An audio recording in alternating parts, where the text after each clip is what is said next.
Yep. We are good. Hello. Popular. I'm gonna be popular. Hey, guys. Yeah. Yep, we're good. I checked it on the thing. What's up? How is everybody? I think we've got 3 currently. How is 3? How is all 3 of you? I am very excited to do this. And I'm very excited about my wine that you got for me. Your cupcake. You got a lot of presents today. I got so many presents today. I gave her her birthday present early. It's too bad we didn't have more time, that you didn't get her just a little bit earlier, because he got me a Ninja slushie machine, and we could have been drinking slushies tonight. But we're going to be drinking slushies next week. For sure. Tomorrow also, but you won't see that. But next week we might take pictures. Well, we might. I think we're going to watch Hot Frosty tomorrow, so we could make... Okay. I feel like I should make some sort of, like, horchata slushy for that. But yeah, so Butterflies is eating pizza. I just inhaled a plate of Chinese food. We have the best Chinese food place here. It's American style, New York style Chinese food. It is a hole in the wall that has been there for like decades, and it's the same guy has been behind the counter since 2008 when we started going. Yeah. And each time I'm prepared for it to be closed or different. Yeah. And it's still there, and it's still the best. So good. So I had all kinds of yummies.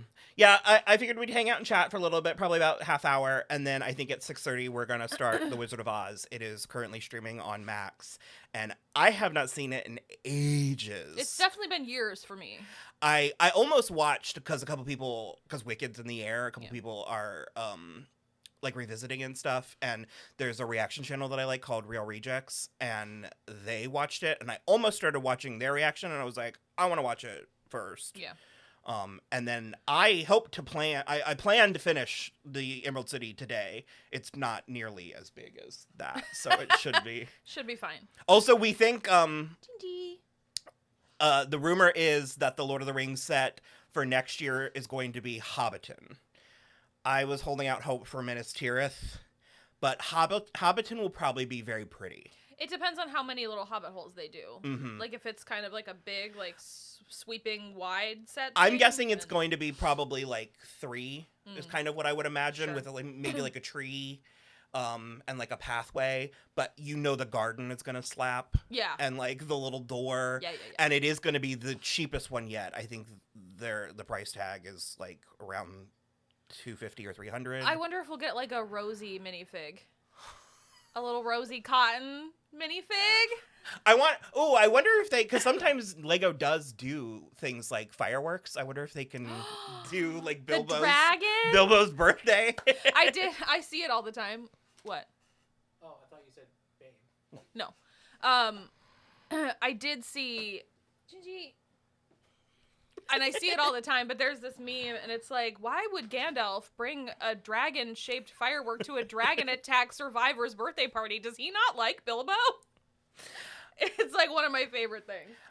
I saw that. It like never dawned on me that experience broke Frodo. Mm-hmm. Like that part was never fully clear to me. It just, the end of that movie just kind of felt like poetic flourishes, and so no, he was dead inside. And so the elves took him to the Undying Land, and that was like Valhalla. Yeah. And I read a like excerpt about it roughly 2 weeks ago that made me cry a lot. Was it how it like paralleled somebody from World War I with Tolkien? No. Oh. It was just about how sometimes things break people, and you don't ever recover from it. Yeah. Hi. We're gonna keep it light. We're gonna keep it light. We're gonna. Yeah. Hey, I'm gonna keep it about as light as I feel. Kristen's gonna give this wretched world the queen it deserves.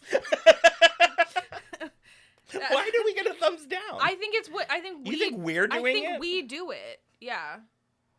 So I don't know. Or maybe someone just tuned in and was like, I don't care for any of this. Bye! They'll let us know. We know that much. Okay, so Butterflies in Books is having pizza with pesto on it. Love that. Ooh.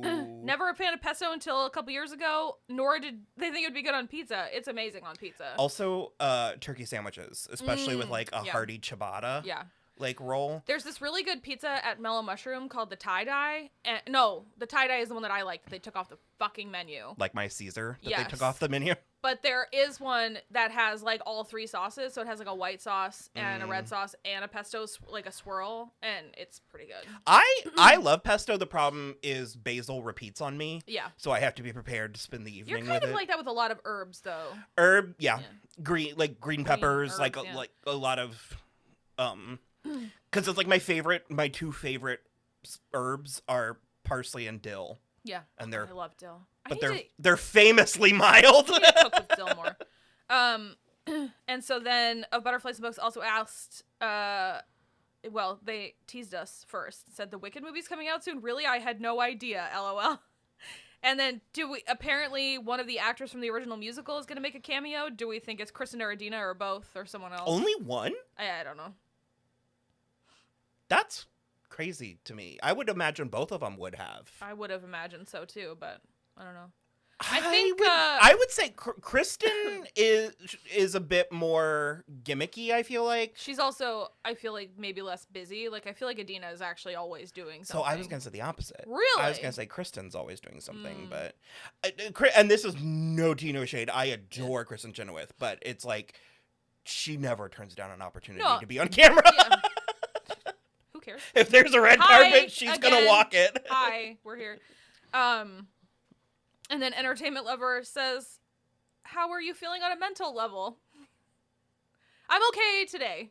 Mm-hmm. It's been up and down and all around. So, but okay today. Mm-hmm. What are you going to do? You know. I'm about 60% there. Gratian, you are not late. We just started. Yeah, we just started. And we are going to start watching The Wizard of Oz in about 20 minutes. Mm-hmm. Yeah, we're not really gonna get into it. We're not a political podcast, and we will talk about that kind of thing if the subject matter at hand calls for it. But I sort of feel like that's not our job or our place right now. And plus, you never know, like, people need respite. They need, they need a place away, an escape. Okay, the chat keeps disconnecting us, and I don't know why. What is it? It just keeps saying chat disconnected, successfully connected, so we'll see. I agree with you.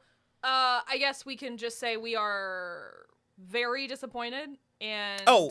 if you act words I used in one of my group chat was devastated and humiliated. Yeah. Deeply, profoundly.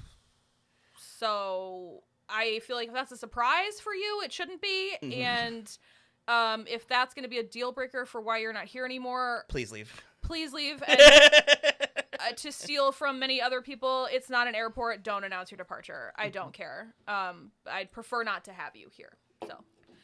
But. Entertainment Lover, did I get my Buffy Funko Pop yet? I just went to the comic book store and I finally got my first Buffy Funko Pop. So I have like 4. I did not go get Punk Spike at Barnes & Noble. But Will's going to be here for like a week, and we are probably going to go to Total Wine, and the only existing Barnes & Noble in the Orlando area is right next to the closest Total Wine, so we might go in and look for it. Have you heard they're going to start serving food and booze?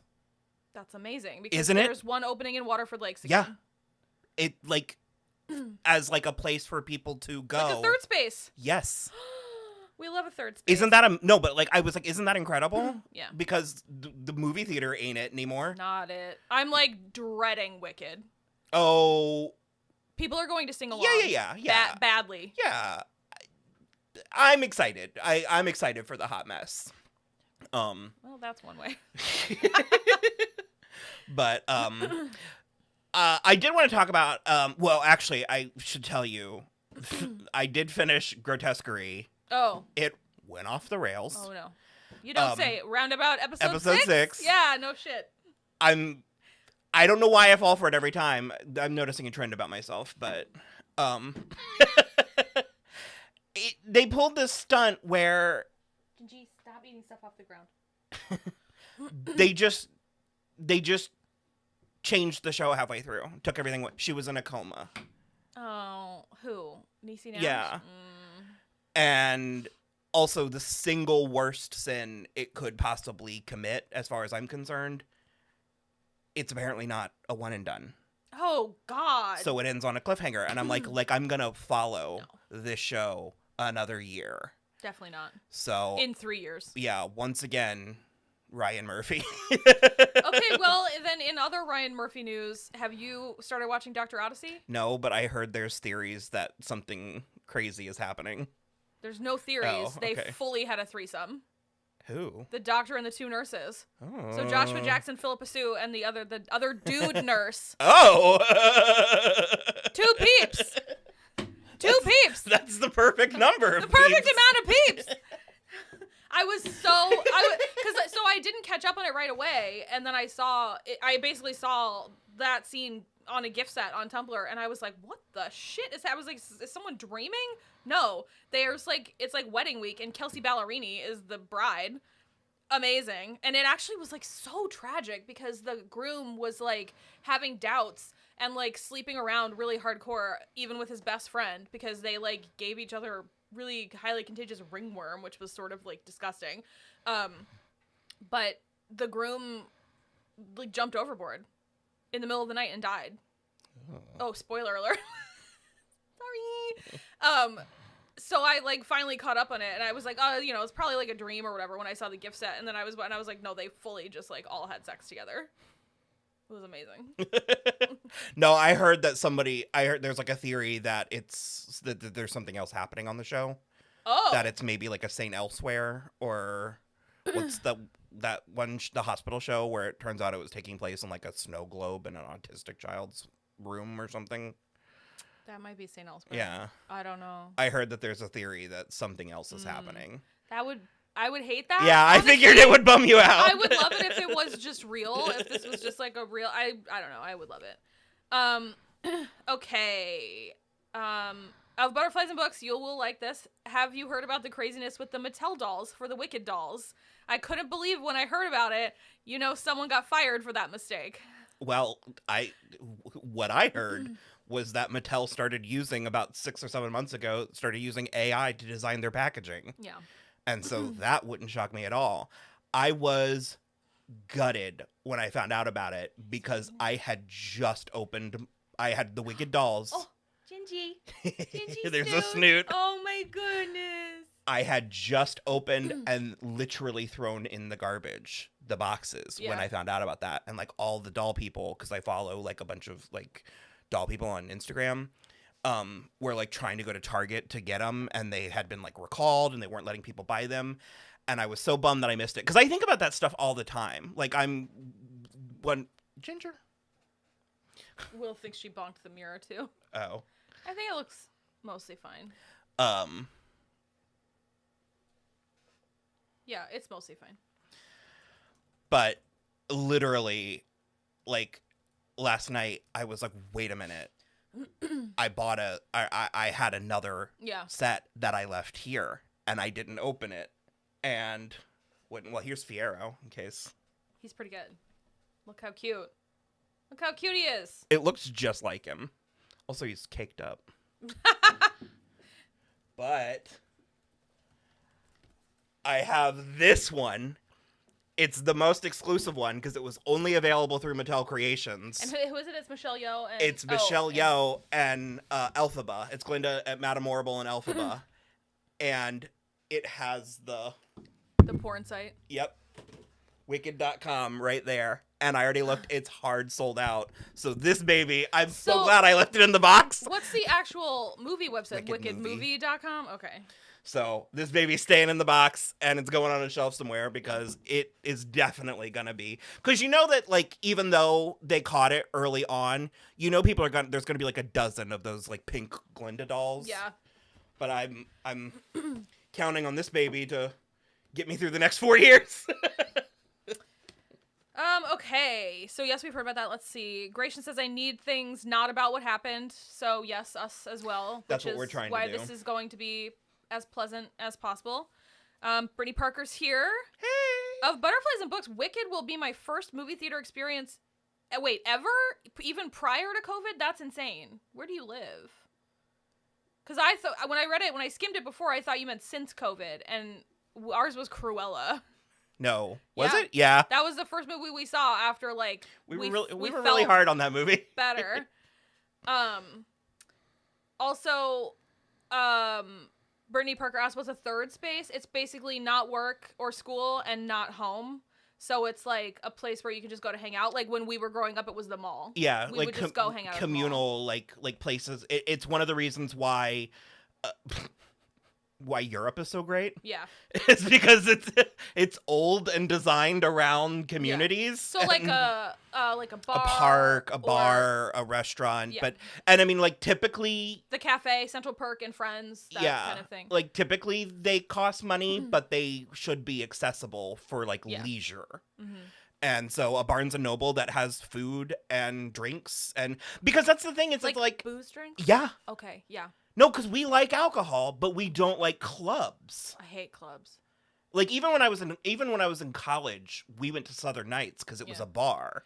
Because it was more chill. I'm also like, I'm old now, so I want to go to like a bar that's like quiet, where there aren't going to be any kids and there's no fucking live music. Oh, there's going to be live music. Sorry. At the Barnes & Noble. At the Barnes & Noble? Jesus. It's probably this place is doing too much. They can't be doing all this, right? I mean, it's probably going to be, like, off and on. But, no, and it doesn't have to be. Like, I mean, I don't have to go to the Barnes & Noble and get tanked. But I like having the option. I like knowing I can go to the Barnes & Noble and get tanked. Let's see. Kristen, did you see the article I sent about the potential Friday Night Lights reboot? I did not, but that is interesting. I don't know that they'll be able to necessarily recapture what made it so great. It would depend on who's in... It will depend on who's in the cast and who's in charge. Because I would, having not seen it, and actually this would be good to say here, I've said to Kristen that I'm willing to give it a go. Yeah. Because she's wanted me to watch it for ages because she claims it's not about football. I mean, they play a lot of football. I mean, on Teen Wolf, they play a lot of lacrosse, so... They play more football than that. Anyways, I'm willing to give it a go. But it's about Is that something that we should... Yeah. Yeah, would you like us to fast track Friday Night Lights? We've got such a heavy TV slate, but... As a channel, we are currently not yet on Blue Sky. We might end up being. I fully deactivated my personal Twitter account. Entertainment Lover said they followed me on Blue Sky today, which is thank you. That's great. I'm going to get one. He's going to get one personally, so we'll see. We kind of we didn't really keep using social media for the channel, but... We have it, but we don't...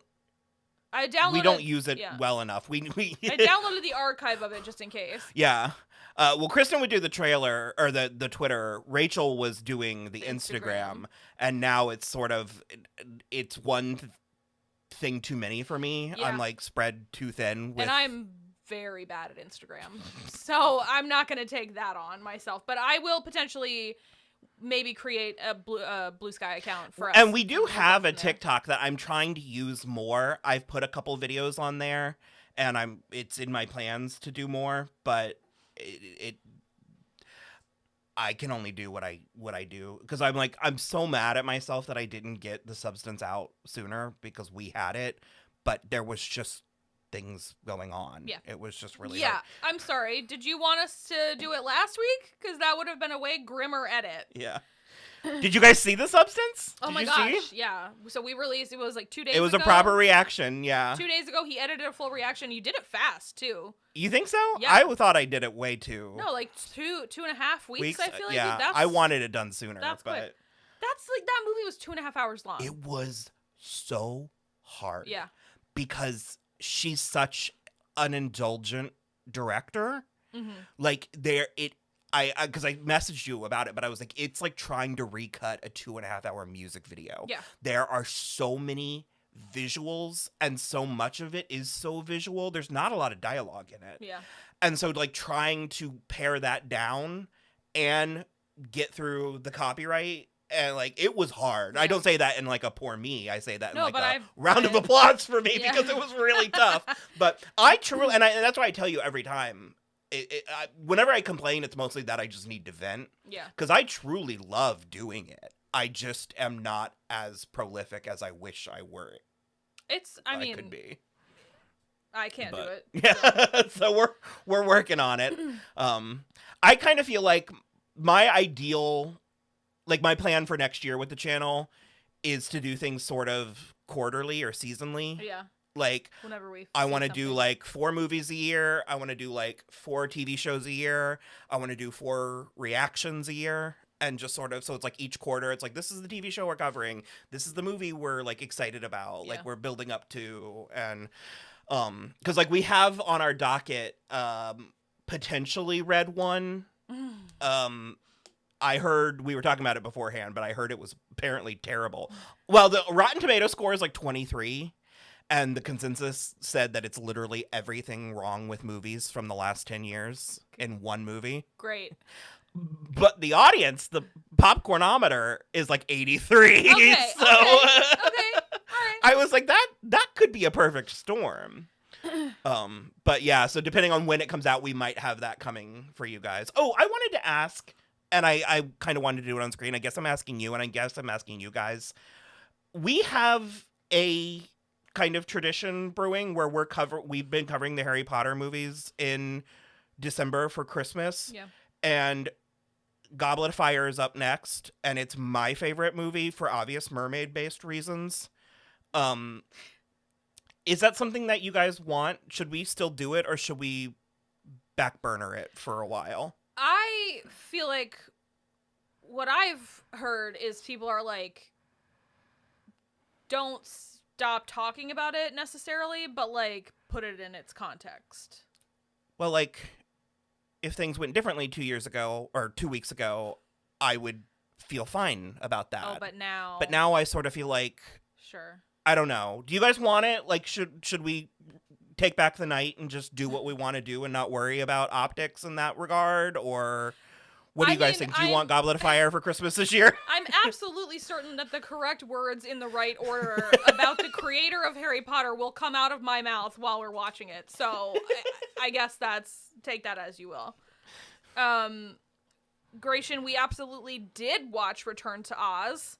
It's 2 weeks it's coming out, or this coming week? Soon. I'm working on it right now. It's a combination review where we talk about it, and I pulled clips from the reaction. So it's going to be kind of like how we did the last Teen Wolf season. So you've got the reaction coming out in 1 week or 2 weeks on the Patreon. Soon. I don't remember. You scheduled it. A week, maybe? I know that. Return to Oz will be out next Saturday. The full reaction. On the Patreon.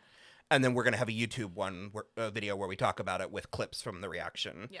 And spoiler alert, Kristen liked it. I loved it so much. I really thought I thought it was going to be way too much, and you were enchanted. I was delighted by it. I thought it was great. I had no notes. I thought it was so good. She loved Belina, and I felt like that's a hot take. The chicken? Do people like Belina? I felt like that was a hot take. She was such a broad. Oh my God. Dorothy. I loved it. I loved everything about it. Let's see. Gracious still trying to figure out how he feels about the substance. That's fair. Fair. After having edited it. Yeah. This is just like Midsummer. Love it. Yeah. I thought it was fantastic. The craft, like the film the art. Yeah. Like the way the movie is put together is brilliant. Mm-hmm. The way that it feeds you the information up to and including like starting with the egg and watching it divide, it pulls you in the whole time. You're literally watching the movie. It's like, well, what does that mean? Yeah. And I've never seen a movie so successfully top itself. Mm-hmm. I do think it is too long. However, I think it's easily 30 minutes too long. Yes, I do think it is too long. However, I think that's on theme. It's a very indulgent movie. Yeah. And I mean, I kind of, like, one of my favorite parts of our reaction edit that I did was when they started screaming at her at the end. And I was like, and then it all sort of devolves from there. Because I can't put that on YouTube, that climax. But there's like one shot of us talking and you can just see carnage, just utter chaos on the TV. That is good. And it's when I'm at saturation point and you're like, you got there way later than I did.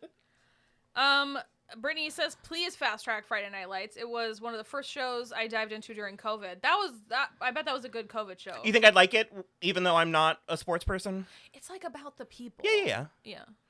There's not enough gay stuff in it, though. There is zero gay stuff in it. Yeah. And if it's West Texas, what do you want? Oh no. Well, there's certainly no closeted gay people in. I will say it's a lot of people before they got famous. So, like Zach Gilford and Taylor Kitsch and Jesse Plemons. I know he is Peter Pan, Jeremy Sumter's on it. Not till towards the closer to the end. Jesse Plemons plays Zach Gilford's best friend, and he has a Christian rock band called Crucifixtorious. It's awesome. One of the main two of the things that kind of make me interested in it is it's weirdly Chelsea Handler's favorite show. Oh. That actually, like, weirdly checks out. I get it. And also, I want to understand that it's like not really a running joke, but on like 2 occasions in Parks and Rec, Leslie and Anne talk about the Riggins family. Yeah. And so that's Taylor Kitsch. Yeah. And he has a brother named Billy, I think. His name is Tim, and then I think his brother's name is Billy. Okay, what are our thoughts on the Hercules now turned to a Hades perspective like movie that's being whispered about? This would happen when I think of someone who could be solid choices for Hercules. Well, number 1, it's Noah Centineo. And number 2, no, thank you. They already did that with my favorite original Disney movie, and I like both Maleficent movies. The second one being far more spectacular than the first. Like Maleficent too, and I think that's a little bit of a hot take. But it's a better Sleeping Beauty movie than the first one. But the bar's in hell. It's still not a Sleeping Beauty movie. So it's like, why? I don't want to watch a movie about Hades. The thing that I like about Maleficent 2 is it's a unapologetic fantasy film. Sure. The Maleficent of it all is almost the worst part of it. Like, I wish it was just, I don't know, because we tried Snow White and the Huntsman and Winter's War, and that only barely worked, but... The issue for me is I don't want this Hades movie if we're going to be humanizing Hades. I don't care. I know that the Disney Hades is not the Greek mythology Hades, because Greek mythology Hades is not a villain. I was weirdly, I mean, I know, again, clown makeup, just get the filter ready. I know I fall for it every time. I'm currently in the process of doing it with Wicked right now, because I'm like, this is going to be amazing. And I know that when we're done, we're going to be like, it was good, but... It's going to be, I will, word for word, we are going to have the exact same conversation we had after The Little Mermaid. 100%. I think Wicked's going to be better, but... There is John M. Chu is a better director than... That's correct. You are correct about that. There's no question about that. My concern with John M. Chu is that he's in over his head, that he doesn't have... With the money? Yeah, that it's like too big of a production. He's the one that did Crazy Rich Asians, right? Yeah. Which was a lavish production, but I feel like the budget wasn't... It looks more expensive than it was. Yeah. No, the live-action Disney remakes, I was excited about Hercules for 3 reasons. Number 1, I fucking love Disney's Hercules. It's great. Number 2, it's one of the kind of like redheaded stepchild movies where it's like, we love it, the people who grew up with it love it, but it wasn't a big hit, and it is not one of their cash cows. And those are the movies that I think do better in the live-action remake realm. Yeah. I think trying to recreate the magic of Beauty and the Beast is where it's too challenging. It's too big. There's too much riding on it. You're picking the actors for their cachet and not their ability to sell it. Disney is so creatively bankrupt right now. Like, honestly everywhere. And not to bring the party down again, but it's about to get worse. Everything's about to be so conservative. Disgusting. I'm very disappointed. And 3, at one point, the Russo brothers were overseeing it. Ooh, and so I believed, I wanted to, because they could do it. They are so good at comedy. Yeah. At small situation comedy. And they could do Winter Soldier and Endgame. I wanted to see them do a musical. Yeah. And that's what I wanted. I wanted the whole shebang. Muses, the gospel truth, the Hydra. And I had heard that the two people they were courting for Hercules and Meg was Austin Butler and Dua Lipa. And I could kind of see that. I'm not 100% sold on her as an actress. I'm not either. But I was willing to... I'm willing to let it ride. I think she can do I Won't Say I'm in Love. I think Austin Butler's got too much lips. Oh, no. It's just like personally for me. I think he has too much lips. And I thought like Hades, because it's like, obviously I think James Woods is a despicable human, but that performance is God tier. That performance is brilliant. And there's people who can do it. Like I said, like Vince Vaughn, I think could do it. He's kind of a dirtbag too. Well, it's Hades. I know. No, you're totally right, but also that's the thing where it's like, I don't need that to be the main story, because then also we're not going to get a new studio version with some adorable twink singing I Can Go the Distance, and then what's the fucking point?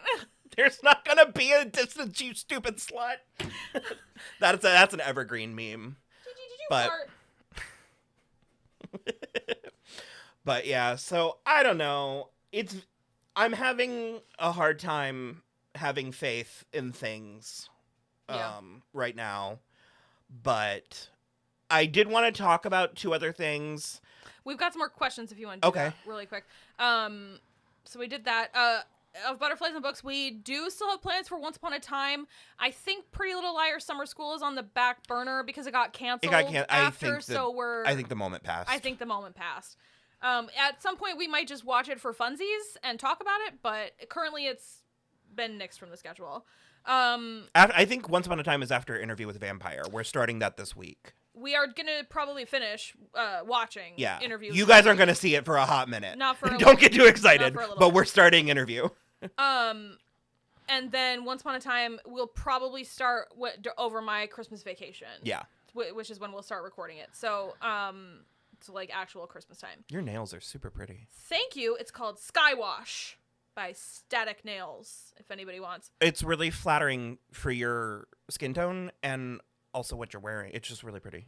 I like to actually wear like off colors with my nail polish, but I'm trying to embrace the blue is the color now. No more red for me. So I've got like 5 or 6 blue nail polishes, and I'm gonna probably get some more. So I love you. You're so petty. Fireworks. Ooh. I don't know where that happened. I am petty, and I could get more petty. No, you're... I've been reining it in. Oh, she is. She really is. Okay, so let's see. Entertainment lover, you should not watch The Substance if you are not good with gore. It will be a bad time for you. It's excellent, but it is... You could watch us watch The Substance. Let's see. Gratian thought I would like Return to Oz. It's definitely not a bad feeling about The Substance. And then says, it's stupid what they're doing with Hercules. If we aren't getting the muses, keep it in production hell. 100% agreed.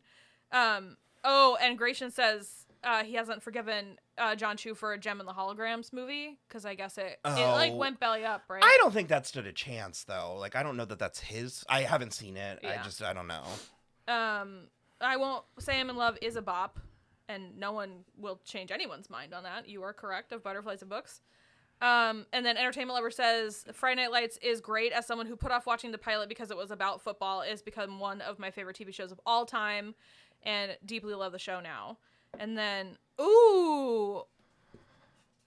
their friend is there watching our live stream, and she wants to know what you think about Kit Connor for Hercules. I like it. I like that a lot. Love that. He's beefy, too. He's pretty beefy. He's not like beefy, but he's like thick and kind of stocky. Yeah, he could. He could easily bulk do up. it. And like personality-wise, I think it would be great because can he sing? Do we know if he can sing? He was baby Elton John in Rocket Man at the fun fair. Yeah. Tell your friend. I think that she's got good taste. Well, so I was literally about to be like, I feel like Dua Lipa might eat him up alive, but that's literally. But then we can choose someone else too. But that also, is kind it's of. Literally that's the text. Kind of that's not even. Hugh Jackman for Hades. I love it only because I want. That could be fun. I want Hugh Jackman to keep doing musicals, but I also want us to recognize that there are more than 4 actors in Hollywood. Yeah, well, you know who else? So many other people could do it. You know, she's a little bit too old now, and she's having a moment right now. So I'm not saying this because of that. But 10 years ago, you know who could have done Meg if she could sing is Aubrey Plaza. Do we know for sure she can't sing? We don't. Okay. Emma Watson can't sing. She can carry a tune in a bag. With handles. Alicia, you can get a Rachel update. She's doing well in New York. She likes it there. She likes her roommate. Everything's going well. She likes her job, and she just did a photo shoot for the makeup artist Danessa Myricks, who like creates makeup that's really good for especially women of color. That's like who it's specifically marketed at. So yeah, she's doing great. I know she wanted to eat the makeup. She did want to kind of. It looked like frosting. It did look like frosting. Yeah. But yeah, she's doing great. I don't have any like very specific updates. She also just did a wedding, so she had to go back to Southern Maryland last weekend after last Tuesday. She didn't love that, but Gratian says Emma can handle an auto tune. What about Jonathan Bailey for Hades? Again, the same. More than 4 people work in Hollywood. It's fine. I'm actually loving him. He weirdly is, I think, going to be the linchpin of Wicked. I think You're probably not wrong. I think it's all, and that's not to take anything away from anyone involved. Okay, you guys are getting absurd now. Matt Bomer, he is way too pretty. I don't know. Well, it depends. I mean, it depends on what they're trying to do. Can he sing? Probably. He's gay. I was like watching White Collar last week just for like a minute because I've seen some of it but not all of it, and he's so pretty. It like depends on if they're trying to, because like my Vince Vaughn suggestion is because Vince Vaughn captures what James Woods did, sure, without feeling like it was like a retread, going to be a pale imitation. Yeah, like it's like a similar vein. Sure. And so that's sort of where I was at. We actually did a fan casting. God, at this point, 4 years ago. It was when we were audio only. We talked about it. About Hercules? Yeah, because God, that's how long this has been in development. Yeah, because my picks for Zeus and Hera were The Rock and Kerry Washington. Oh, Kerry Washington would be great. Yeah. And actually, Sydney Sweeney could be Aphrodite. Oh my God. That would be funny. Because I feel like, I mean, I know she doesn't have any lines, but I'm like, how do you not stunt cast, like, cameo Aphrodite? Absolutely. But, all right, we are largely caught up, unless you want to talk about Meg, but you already said Dua Lipa. Yeah. Yeah. Well, I heard that she was in contention, and I agree with you that I'm not sold on her as an actress. Yeah. But also, it would depend. Like, I'm a big believer. Like, she said, "Hi, Barbie," really great, but that's kind of all she did. I actually don't think she did. Well, she's fine. She's fine. But good luck in reality, Barbie. Yeah. No, I think a lot of time, I'm a big proponent of a good director can get a good performance. Sure. Yeah. I think if you have the right crew or the right people. Yeah. Did you hear Lady Gaga's going on Wednesday? Going where? On Wednesday. Oh, the show? Yeah. Oh. She's gonna be like a teacher or something? I don't know, but back to basics. She was like, I need to course correct quick. And I was like, brilliant, perfect. It's fine. I was like, perfect. But again, 3 years later after the first season. Like, what are we doing? What are we doing? I did want to talk. Well, I guess we don't really have to. 6:45. Yeah. If we want to. Well, we can put the movie on while we can do whatever. Talk, but yeah. no, I wanted to. I mean, I guess this is the kind of thing that doesn't have to happen on the live. We're still kind of figuring out what this means, like what it is when we do it. But I watched Woman of the Hour. Me too. And you watched it. Do you guys mind if we talk about it? Because it'll possibly be spoilery. Yeah. I can give it a minute. It's also true history. Yeah. Mostly. For me, what I liked about it and what I want to talk about it is sort of irrelevant to the plot. Okay. Like, the plot is irrelevant. Okay. I feel like. So I guess I'm going to assume that you're okay with that. Creation says, no problem. And Butterflies' book says, I'm good with talking about Woman of the Hour. So somewhere I got it in my head it was bad. Either someone I talked to or someone I heard was like, yeah, it was bad. And I was like, oh, that's a shame. And I was like, but I wanted to watch something, and I wanted to watch something that I could focus on. And unfortunately, when it happens to me, true crime is something I can pay attention to. Yeah. And so I put it on, again, thinking it's bad. And I was like, well, maybe I'll see like some good in her. It's Anna Kendrick's directorial debut. Yeah. And I actually feel really proud of myself because I was like more than halfway through it. And I was like, I don't know. I think this is good. I liked it. And then I looked it up and it's got like great reviews. Yeah, I don't know. So Will had like some issues with it. Mm-hmm. But I mostly thought it was great. I thought it was a great directorial debut. I thought, coming from the perspective of a woman making this movie, the way that she did it, even like with at the very beginning when she goes out to the bar with Pete Holmes, and he first of all, she's teeny and he is like 7 feet tall, and so but it's like they're just friends at the beginning, but then he tries to kiss her. And you can see her weighing it in her mind, like, he is twice as tall as me. I may as well just sleep with him so he doesn't kill me. Attitude. I didn't fully think that, but I thought it was like, it would be easier for me to sleep with him than to risk having a bad interaction. Exactly. Like, I don't think he was going to kill her, but... I don't think he was going to kill her. But how do you know? You don't know. I think it did such a wonderful job of capturing the female experience. Yeah. And I really liked how it was presented, that we sort of, it's about a killer, a man who kills women, and we open up with him killing a woman, so we know that he's a killer. And that was the friend from Pitch Perfect, by the way. The one that was like the duo that they could never remember which was which, the blonde one. Yeah. Once you said that, I was like, okay, yeah. And I like, so you know he's a killer, but you don't know when that is. Mm-hmm. Like, unless you Googled it, but it's like, you don't know if that's happening before or after. Or... There are year tags. I didn't remember, or I didn't take note of that. Not everywhere there needs to be year tags, but there are a handful of year tags. And also, it did happen before and after, because he was arrested. I looked up the real story. He was arrested more than once and just carried on murdering after he was like let out of prison. When he went on the dating show, he had already been like convicted of like child molestation and all kinds of and rape and all kinds of crimes, and they just like allowed him to be on this dating show. Crazy. So apparently she took plenty of creative licenses. Yeah. Apparently it's not a documentary. Yeah. But the vibe was correct. I just really liked, like I said, the notion that you're not sure when these things are happening and or what.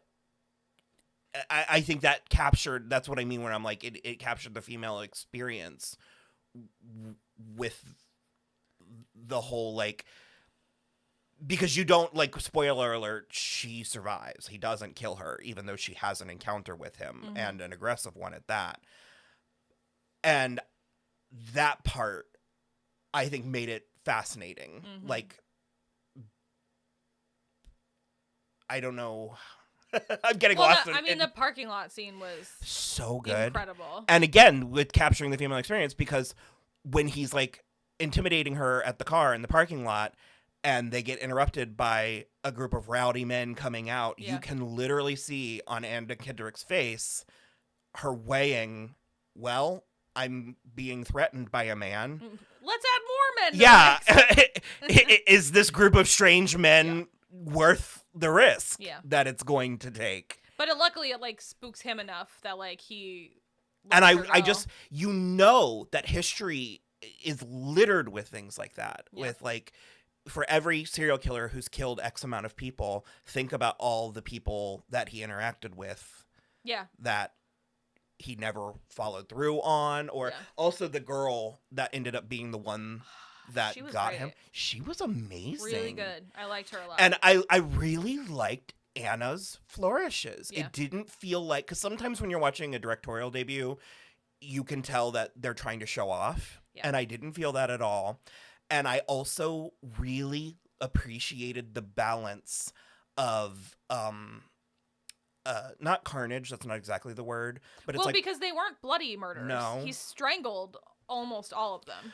But it like, when you're watching anything based on murder, death, true crime, blah, blah, blah, there is a certain amount of exploitation or voyeurism or what, like, part of you does want the gory details. Sure. Like, part of you does sort of want to see it, but then also part of you is repulsed and offended by that. Yeah. And I thought she found the balance. And one of my favorite things is like, I feel like every single death, she found a way to put a layer between the audience and the death. Did you notice that?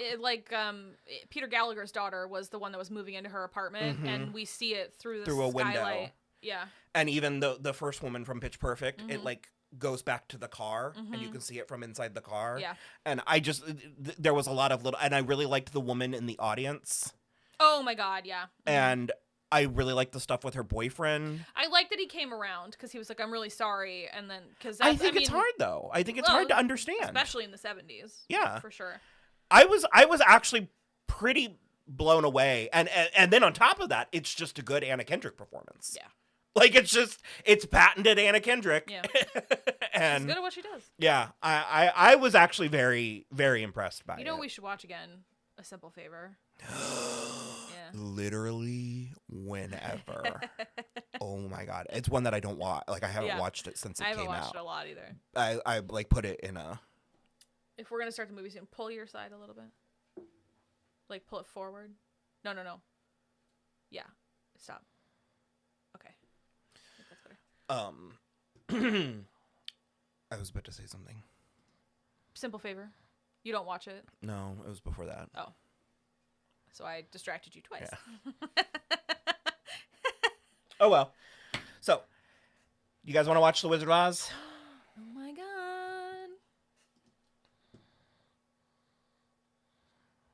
God. Oh. Trixie and Katya watched Woman of the Hour, and it was an excellent... It's their... I'm losing my voice. It's their Netflix... I'm actually losing my voice. What did you do? I don't know. Oh. Can you... I can hear it now. Apologies. Are you getting sick? Mm-mm. Oh. We have not had the chance to check out Your Monster starring Melissa Barrera. But I suppose I'm not opposed. We like Melissa Barrera. When they announced Scary Movie 6, I saw a thing that was like Melissa Barrera could do the funniest thing. That would be amazing. No, Trixie and Katya watch Woman of the Hour, and it's one of their better We Like to Watch episodes because they're into it. Oh, good. No. Is Travis Fimmel in this? Yeah. Olivia Williams? Yes. Have you not watched any of the trailers? No. Oh, yeah. And that's Mark Strong. Yeah. And that's, what's her name? Emily Watson?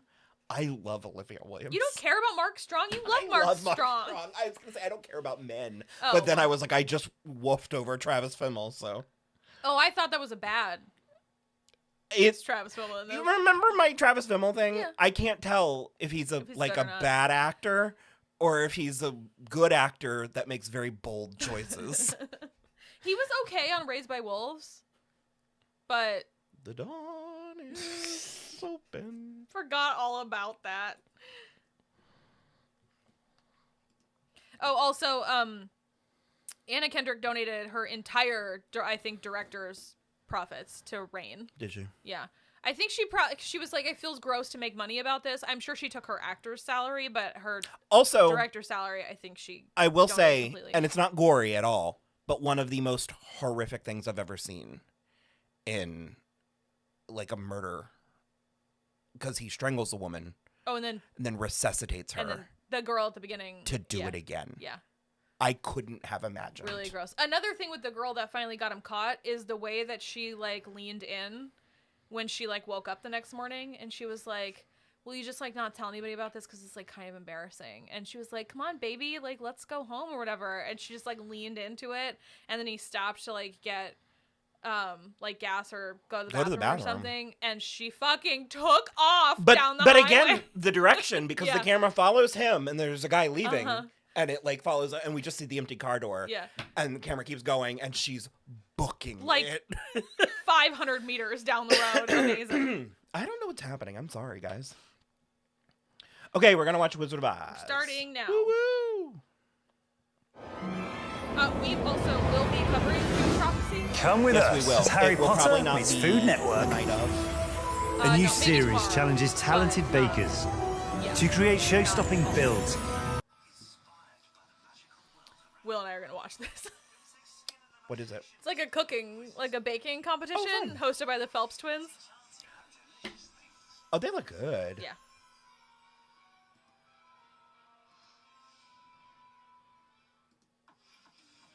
We also, I don't think we told you, but we watched this really silly cooking show with Titus Burgess. Burgess? Yeah. He was hosting. It was really good. Oh, we've got a intro. Oh, God. Marvel has 9 projects coming out next year? Yeah, Daredevil, I think, probably. Are you listening to it still? Yeah.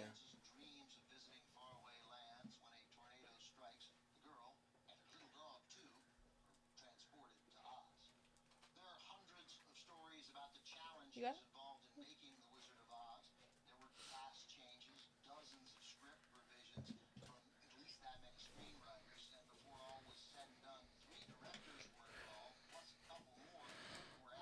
I don't love that tie on him. I need bag 5.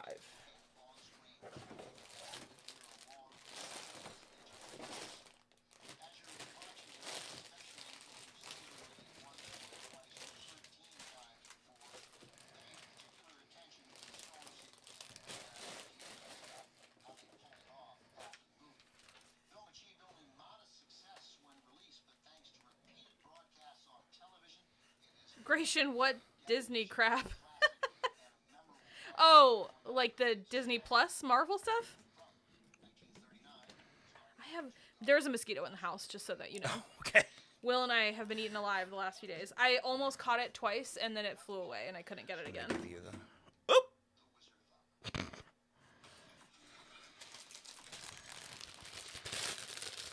We can also talk, like we can actually talk about the Wizard of Oz. Yeah.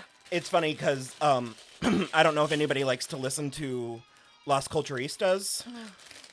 I love when I see clips of them on TikTok. But they have a question that they ask, like every guest, and it's what in your life or what part, like what about culture made you think, yes, this is what I'm into? And it's so funny because I don't remember the person. Let's go with like a writer, like a gay writer probably. But it was so funny. I swear to God, I was listening to them interview him, and I was like playing along. I was like answering, and they asked him what made you fall in love with culture, and he was like, The Wizard of Oz. Oh. And I was like, me too. And he was like, Glinda. And I was like, me too. He was like, when she comes down in the bubble in the big dress. And because when he said Wizard of Oz, they're like, oh, Judy Garland. He was like, no, Billy Burke. And they were like, you're a Billy Burke girl. I do fear that is like more common than you think. I know. A gay man who was infatuated with Glinda when he was a child. But I love because it's like they wanted someone younger. Like, she was like a Broadway actress. She was the director's wife. Oh, sure. Billie Burke. She was like 54. She looks pretty good for 54 in 1939. But the funny thing is I always knew, like, I always noticed she was older when I was a child. Yeah. Because I thought she looked like my grandma. Oh. So it gave me that kind of maternal vibe. Yeah. And I think that's one of the reasons why I felt so connected to Glinda. And again, it cannot be overstated. The dress is amazing. And they've lost it. We don't know where that dress is. I cannot believe. That sucks. Yeah. It's been worn in 2 other movies. Because actually, I can't remember. I think I say this every time. Mm-hmm. I don't remember either. I feel like could probably find out. Maybe Lucille Ball wore it or something. It was white. They dyed it pink or it's actually apricot.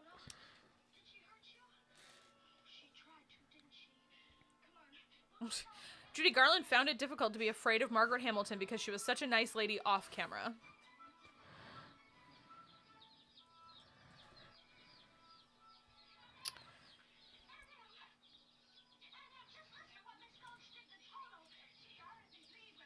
Look at Silver Fox Wizard. Is that Jeff Goldblum? Mm-hmm. Yeah. And he's got a top hat.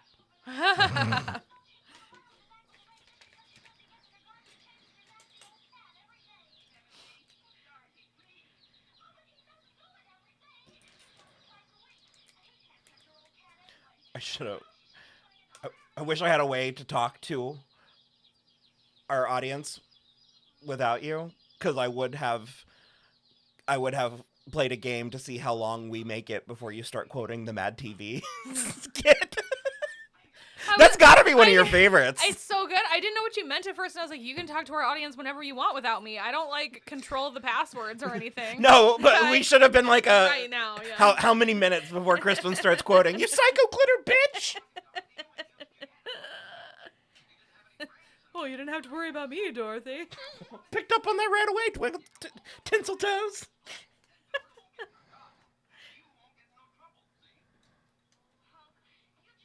Oh, Gracious said Dorothy kind of annoyed him as a kid. Really? I get it. But, like, especially... Well, I don't know. Gracious about our age, right? Mm-hmm. We decided, yeah. How are you doing? You feeling Oh, yeah. better? I fucking forgot. Because I can see how, like, a generation younger than us would be like, why is she talking like that? But it's just, like, because it's 1939. This is when I learned, actually, that pig will eat you, bones and all. Because I remember watching this as a child and my grandma being like, even though she'd seen it so many times, and I was like, why is this so scary? Like, I don't understand. Like, they're just pigs, right? And she was like, no, the pigs will eat you till you're nothing, basically. And I was like, oh, shit. Gracious feeling much better. Good. Yes, we're very happy about that.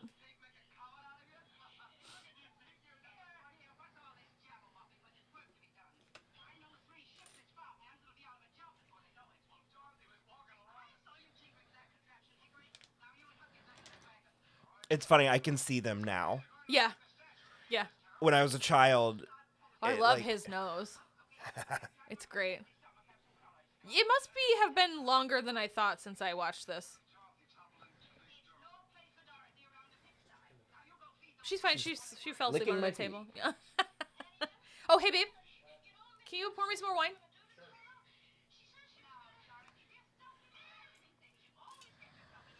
Ooh. She's so pretty, Judy. Yeah. Did you ever watch Judy Garland, the movie? Judy, whatever, yeah. It was quite good. The movie in general was mediocre, but every time I talk about it, I talk about the final scene, which is where her, like, team takes her out and they get her a birthday cake. That's good. Thank you. And she, like, debates with herself about eating it. It's, like, such a tragedy, and it's, like, weeks before she died, basically. Entertainment lovers, says any other shows we've been watching separate from the ones we cover on the channel? Kristen's watching more than I am. I'm way not caught up on Outer Banks. But we did finish Agatha. We did cover that on the channel. I like Agatha. Yeah. Better the second time. It watches... I might watch it again. No, I said in our thing, I said several times in our coverage, I was like, I feel like this is going to watch differently a second time. It's that thing, and the only thing I can think of to compare it to is Glass Onion. When we were watching Glass Onion, and I was like, this is weird, but I don't know why. Yeah. And so once you know, I won't say anything here in case you guys haven't watched it, but once you know what is happening, all of the previous episodes' performances make sense, especially Catherine Hahn. Okay, that's helpful. That's helpful. I like it so much. I mean, I still stand by a lot of my, criticisms, but I like it so much more now, similarly to WandaVision, now that I know what it's doing. That's the kind of thing where I feel two ways about that, because I'm glad that it watches like more consistently a second time around. But also, I have a real problem because it's like, I shouldn't have to be watching this multiple times for it to, like... No, I get that. ...fully work. But I think I think this is an exception. Okay. I think it works for... I don't know. I feel differently. I feel stronger about it now. I feel positive about it. Also, do you remember that one time that The Weeknd was on... Saturday Night Live. Look at him. And they did the Weeknd update, and he just goes, got a haircut. Okay, well, this exchange that just happened, when we asked Gratian if he was feeling better, and Brittany said, why? And then he responded and just said, had a heart attack. And that's how I read it in my head. Sorry, Maxine, Will's mic is hot like it's too loud? Or like he's spitting facts or something? I want to make sure because we can move it away from him if it's too loud. And then also I and my husband Will did watch The Penguin. We largely liked it. Something happens in the finale that we both disagree with. A lot louder than my mic. Meaning you don't... I don't like that it happened. Okay. It's like not a great like plot point in my opinion. But yeah, I largely liked it. I thought Colin Farrell was great. I thought Kristen Milioti was fan-fucking-tastic. Like, so good. But yeah, I mostly liked it. I thought it was great. And then we have for the last, like, whatever, it's on season 4, been watching Ghosts and Abbott Elementary, which are both fantastic. I'm watching Dr. Odyssey and also, High Potential. I have not caught up on High Potential. I'm one behind. We finished English Teacher. We did watch the English Teacher. It still has not been renewed, and he is pimping himself out hard on TikTok. And it makes me worried. Yeah. It's FX. I mean, they're not, like, super stingy. Watch English Teacher. It's so good. So good. Oh, Gracia said, you know me too well. That's how I meant it. Yes. I love that. That's like, I think about that like monthly, probably. Got a haircut. Sean's here. Yay. Oh, actually, since Sean's here, we think we are going to watch Real Housewives of Beverly Hills. Oh. We talked about it. Okay. I was like, is this news to you? We didn't confirm we were We don't think we're going to do proper coverage. We'll probably do it on live. So we'll probably it's my plan. I love Jennifer Tilly. Oh yeah. So I'm like in. Yeah. I watched the first episode back of Salt Lake City because Rachel got me into Salt Lake City, but I like hate that they brought Mary back. I hate Mary. because my biggest problem with Mary is that she doesn't yes and anybody. Someone will look at her and be like, that's a great fur coat. And she'll be like, I'm not wearing a fur coat, even though she is. And it's like that's not an exact thing, but it's like, that's the kind of stuff that she does. Kind of energy she brings. Yeah, and I'm just like, that's not good for reality TV. I have no idea why they brought her back, except for that they had to fire Monica after the season 4 finale, but regardless. I watched a video essay. Oh, Sean doesn't like Mary either. Thank you. I know I'm not alone. Rachel didn't like Mary either. She's awful, and she's so tacky. She's the one that was they were talking about going to Trixie Motel, and she was calling out, like, what kind of food do they have, and, like, they don't have a license. Do you have, they like, don't have a 1968 kitchen. Dom Perignon, and the guy was, like, the poor gay at the counter was, like, or that was, like, answering the phone was, like, this is a motel. Like, no. I watched it was short, but it was good. I watched a video essay on 30 Rock's best joke. Yeah. And Dan Harmon was like talking about it. And it was the one where Liz and Jenna were in an improv class. And the setup was Sling Blade and Oprah on a date. And Liz sits down and goes, I sure do like these French fried potatoes. And Jenna goes, no you don't, Oprah.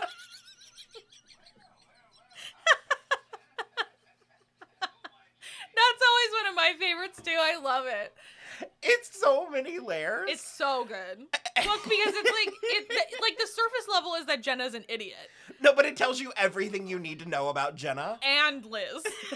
It's perfect. You were right. It's a perfect joke. Because my favorite part, other than the fact that she couldn't have failed more concisely, like sure. more like it's like the literal one objective is to, but the fact that she just announces it to the audience, waiting for applause, like she because she's not even interacting with Liz in the skit. You're right, she is projecting out to the audience. Oh, that is such a. I was laughing so hard my dad came into my room to see what I was. Like a year ago, I rewatched the whole show, and it actually is like, it holds up. I know that there's like but I was gonna say there's a handful of things that I feel like are problematic or whatever, but it's also, that's kind of part of the show. It's in on the joke. I actually saw somebody go on like such a good, because somebody brought up like, how come Robert Downey Jr. has never been canceled for doing blackface? And somebody had like such a good reaction that was like, I mean, people complained. But I was like, it's such a misunderstanding of the purpose of that character in that movie. And so it's like, it's not actually problematic. It is skewering people who do that for real. Well, yes, and also, I mean, the commentary wouldn't work if you weren't willing to risk it. Of course. Yes. Yeah, absolutely.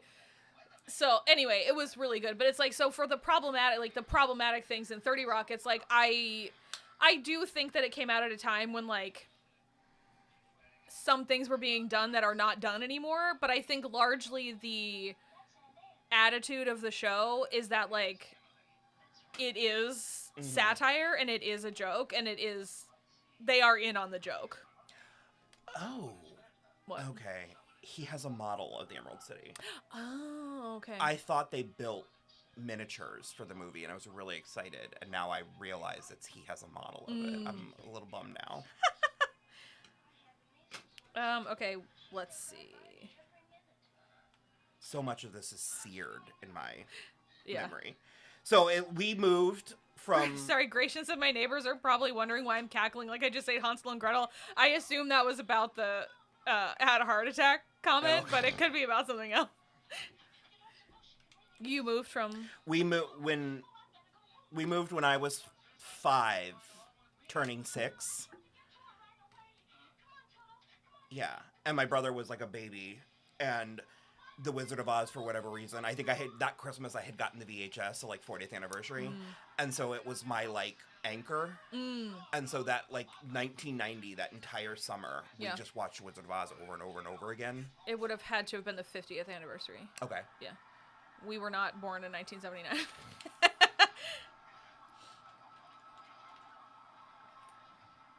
Also, Sean says, apparently Jennifer Tilly brings some drama. Good or bad? Oh, I don't know. Has it started already? I don't think so.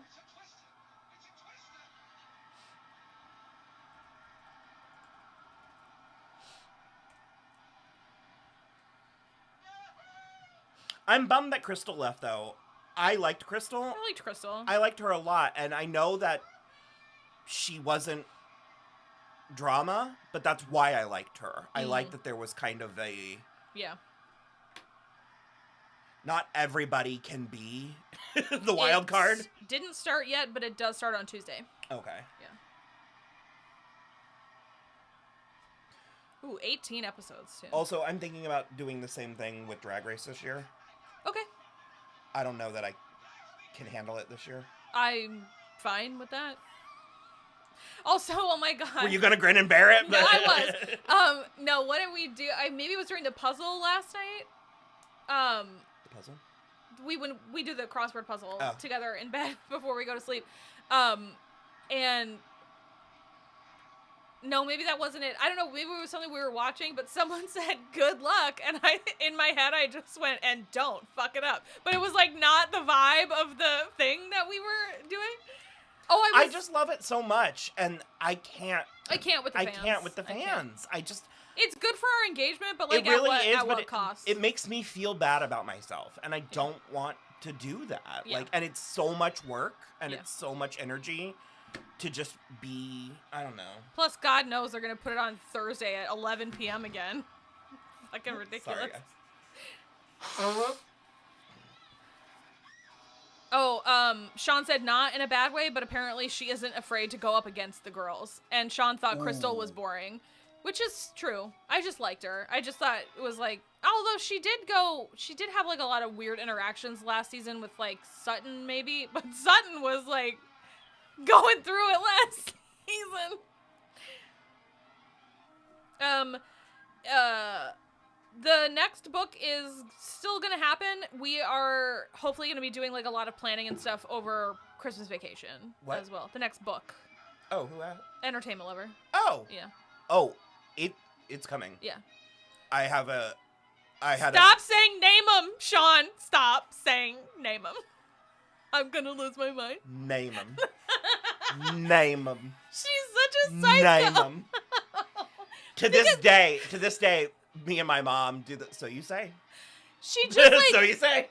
She's like 90% like vodka grapefruit. And like and she's so tiny, and you know she's like on so many artificial hormones now. I can't handle it. Name them. That was so good. Oh, Brittany liked Crystal too. First of all, I thought she was really pretty. She was very pretty, and she was just chill. And I liked her clothing style because she doesn't dress like a moron. I don't like any of Dorit's clothes. I think Dorit looks insane, and I will stand by that forever. I just think her clothes are like sort of ridiculous. And you know it's just because they cost money. They just cost a lot of money.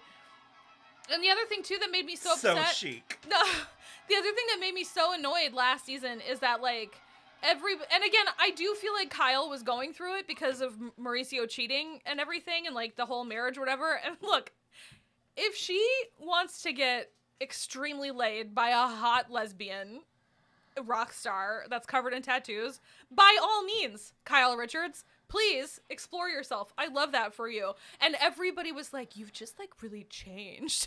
And I was like, she quit drinking and started working out. And they're like, it's just like such a lifestyle for her now. And I was like, yeah, that's like a whole thing. It was really, really frustrating. I always loved how fake and plastic the flowers were. You loved? I loved that. That's okay. That is a hot take coming from me. But I get it. I get it. Oh, Gratian, we have actually both seen The Wiz, and we like it. Okay. I like it. We got a comment asking about it. I actually love The Wiz. We did it in high school, and I was the assistant director / production designer. I did everything. I designed the set, I designed the costumes, I designed everything. And because didn't you have to fix the poppies? Weren't they? Did you make them too slutty at first? Yes. I got in trouble. My costume designs weren't school appropriate. Where's the fun in that? Our take on it was like MTV. Like it was all music videos. Like Munchkin Land was like TRL. Like we did all of that stuff. I don't like the movie The Wiz. It's just not my style. It's very 70s. And I didn't grow up with it, so I don't have that affinity. So that's why if we were going to cover it, I wanted to watch the NBC Live version they did. That one was with really Queen good. Latifah and David Allen Greer. At least they both no, you're thinking of the Muppets. No, I know, but I think David Allen Greer was in it. Are they both in that as well? And Neo, maybe? That's a name you just said? Yeah. Uzo Aduba was Glinda. Oh, yeah. And she was gorgeous. I remember that. That gold gown, and it was sort of like not steampunky, but like futuristic. And fun fact, the costume designer for that did Wicked. Oh, okay. That's why Glinda's dress is good, even though I have issue with it. We'll get into it. Overall, Ariana's big Glinda pink dress, overall, I like it. Okay. I do think, she's amazing. She's amazing. Okay, I'm sorry, you guys. We also did watch The Muppet Wizard of Oz. That reaction's also coming on the Patreon. It was real bad. It was like 90 minutes long, and it felt like forever. I hated it. You said 54? I think so. She was in her 50s. Yeah, she looks fantastic for 54 in 1939. I'm sorry. I could not. I was trying so hard to. She's older. Older, but yeah. Kristen tried so hard. I felt weirdly vindicated. It was bad. It had no actual like markers of a Muppet movie. Mm-mm. It was like not good from a Muppet perspective, and that really bummed me out. There's a point in it, the projector moment in it for me. I was offended, and it's because Piggy is all for witches, and that's not the part I was offended by, because that makes sense. But we literally at the end see two piggies standing next to each other. Bizarre. And I was like, that breaks the entire Muppet conceit that they're putting on a show, that she's playing multiple roles. Yeah. Because I even feel like had they like done like clearly artificial like green screening to make it look like she was acting with herself, kind of like when Jeannie had on I Dream of Jeannie had to interact with her evil cousin Serena. But the fact that there was just two piggy puppets next to each other, like, offended me. Yeah, it's not great. This is one of those movies where, like, I want to be here. I am so devastated. Like, but it's like the Chocolate Factory in Willy Wonka. I want to be in it. I'm so devastated that they tore down the Great Movie Ride. Because remember They? Yeah, you didn't realize? No, that sucks. Because remember, this was in it. Yeah. And what are they going to put in? Oh, it's already... It's actually apparently like a good ride. Yeah. But it's all screens. Oh. It's Mickey and Mickey's Runaway Runaway Railroad or something. Sean, we did watch Return to Oz.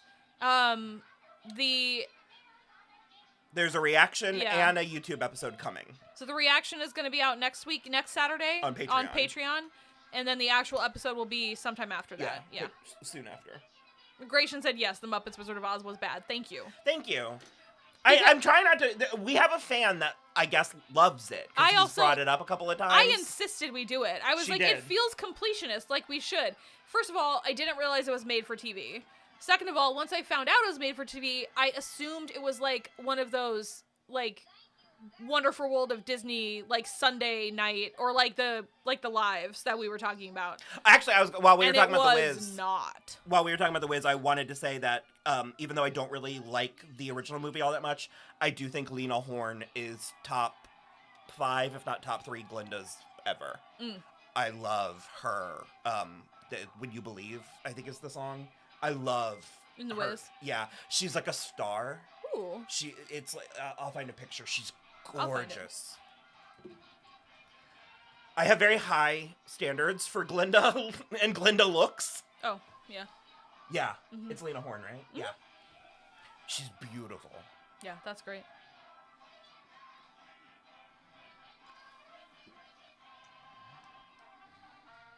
It also, like Willy Wonka, I want to eat a lot of this.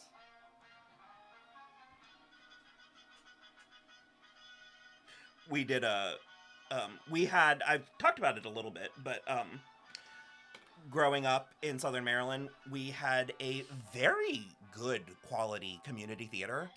Yeah, like, Port Tobacco Players. It was kind of like... Because I saw Jack in Beauty and the Beast, yeah. It was kind of locally famous. It was a good quality. And we did a production of Wizard of Oz. I was 12, I think, and I was the mayor.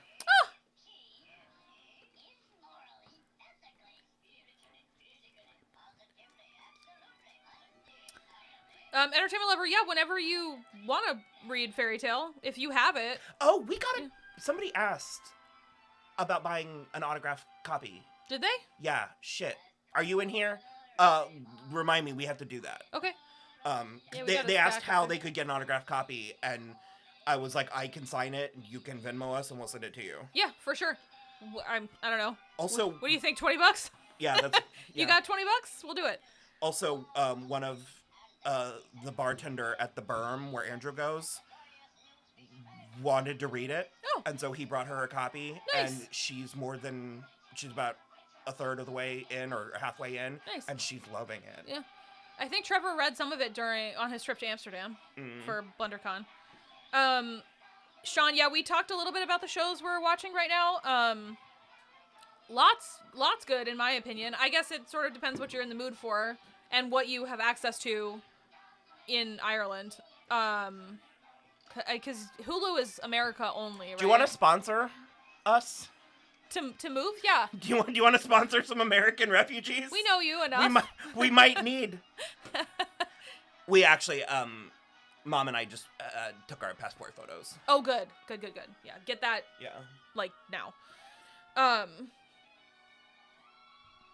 Oh, Entertainment Lover recently watched Sunshine Cleaning with Amy Adams and Emily Blunt. I watched that like very close to when it came out, and I liked it.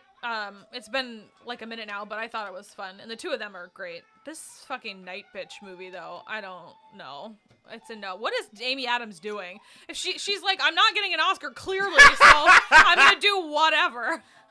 But my favorite was, I think when the trailer came out, I think Will just said, "Oh." And it was like not what I was. Yeah, no. But yeah, I mean, so we also started watching the UK Ghosts. That is probably more available to you. Oh, I'm also, I meant to say this earlier, I'm down to watch and or cover if we decide we want to, Traitors. Oh. Do I need to watch the previous seasons or can I just go in? You don't have to. You would get like the premise of it if you did, but you if don't. I have time, I will. You don't have to. Might. I would. Season 1 is good, but I would recommend season 2 because it's got a lot more people, like recognizable people. Okay. Like Bag 6. Like CT and Trishelle from like the Real World Road Rules stuff. It's good. So there's like a handful of Bravo people. So season 2 is all famous people. Season 1 is like half famous people and half randos, just like regular human people. And then season 3 is gonna be all famous people again, or like famous, like Bravo celebrities, basically. Oh. Sean said for Halloween, they watched the new Halloween trilogy and our reviews again on second watching. I didn't mind Halloween Ends. I would need to probably watch it again, but I didn't like it. I like Halloween Ends as a standalone. But not as like a continuation of it. It is a terrible like finale. I think like I wish it was like if that was like an anthology, like if it was like a Haddonfield tale or something.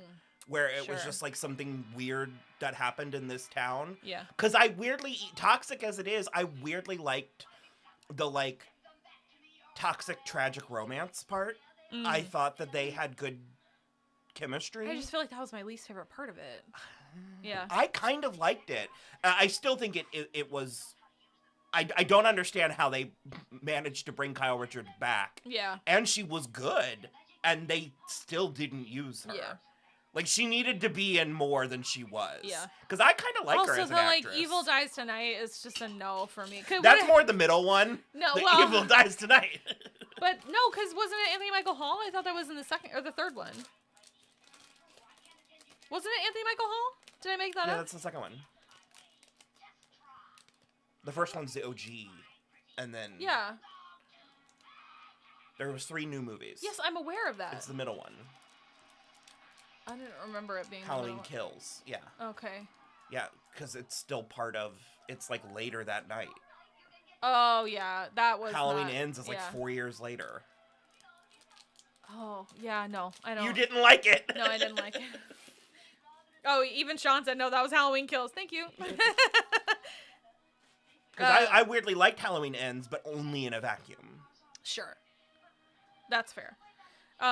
Entertainment Lover rewatched Veronica Mars Season 1, Big Love Season 1, and Outlander Season 1. Good for you, yeah. I love Big Love. That's another one I kind of want you to watch. I would. And Rachel and I actually watched like the first 2 seasons of Veronica Mars before she left. She was liking it. I don't know if she's going to finish it. She also, I don't know if we mentioned, she did finish all of Gilmore Girls, including A Year in the Life. We watched 6 seasons, I want to say, like 5.5 seasons. And then she finished the rest of it once she was in New York. And if ever I wished she was still here, it was for you guys to see her takes on it. Maybe we'll get her to record herself talking about it and post it somewhere. She was texting me constantly, daily, being like, this is fucking stupid. She got so mad. It was very funny. That was one thing that I mentioned out there.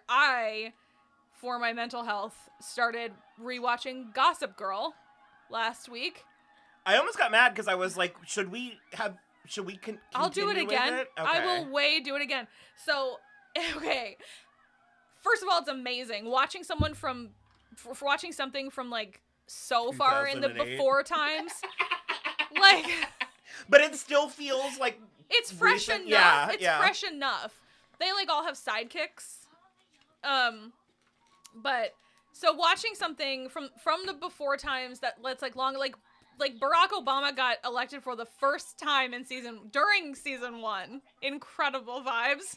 It's like I couldn't imagine. No. What was that world like? Beautiful. It was beautiful. I'm in season 2. I was watching season 2 today, and spoiler alert for season 2 of Gossip Girl. It's when Bart dies. I didn't realize it was that soon. Yeah, he gets like hit by a car. He's not really dead. I was like explaining it a little to Will while he was making his breakfast, and I could tell he was not paying attention to me, but I was like, so he's married to Lily, but like Lily's in love with Rufus, and he was like, I don't care. So anyway, it was after he died, and basically it's after the like holiday break of episodes, so it's like he dies and they have his funeral, and then when we come back, it cuts to Chuck Bass in this Thai opium den. I guffawed. Like, I literally was like, like an evil laugh. I was like, this is the life, to be honest. It was so fun. I think I was actually on Twitter, but I stumbled upon what I presumed to have been Gen Zers, in real time realizing that Riverdale was amazing. Because they were talking about how bad it was. Newsflash, asshole! No, they were talking about how bad it was. And they were like, it's honestly so bad that it's almost hilarious. And I was like, yeah, it's almost as if... That was the whole point. It's almost as if it's a pastiche. Oh, Brittany says, the most I could hope for with Night Bitches to feel the same way as I do about Malignant. Malignant was... I never saw that. It's bananas. It's been on my list of...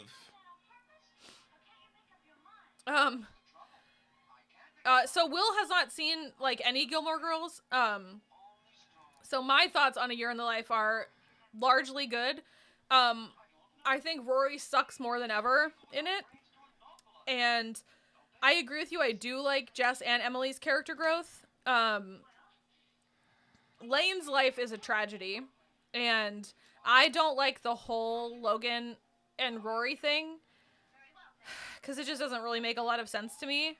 But I will say, the Year in the Life has one of my very favorite performances by Lauren Graham ever.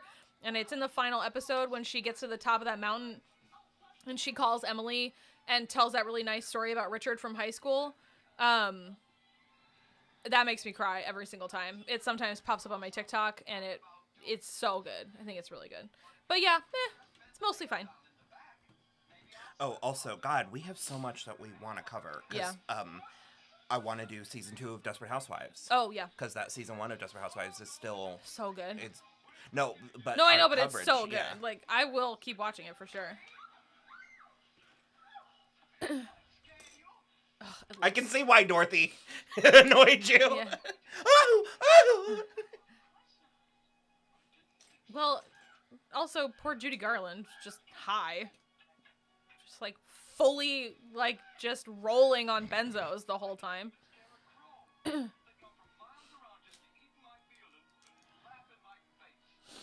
No, I had a small Mythos breakthrough that I kind of can't wait to tell you. I think you're going to like it a lot. Yeah.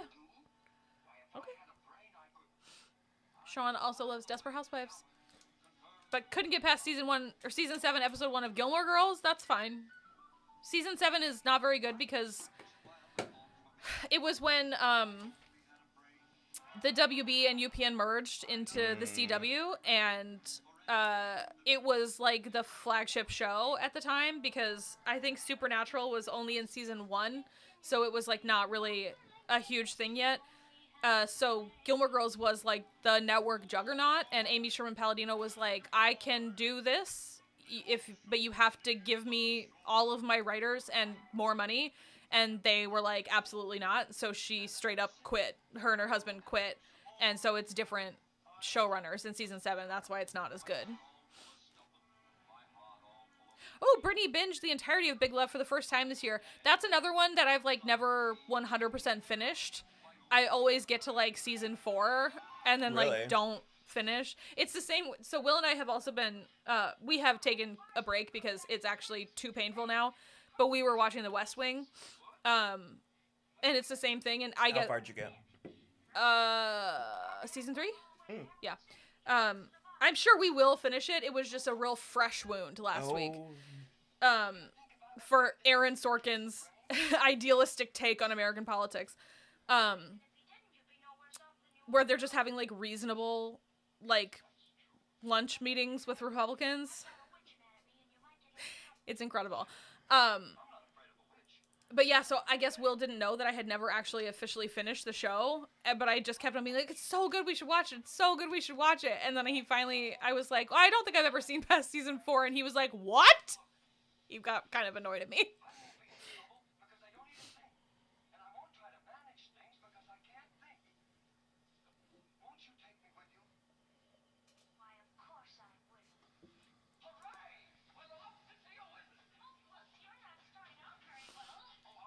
You know, I watched, Sean said they've been thinking of rewatching One Tree Hill.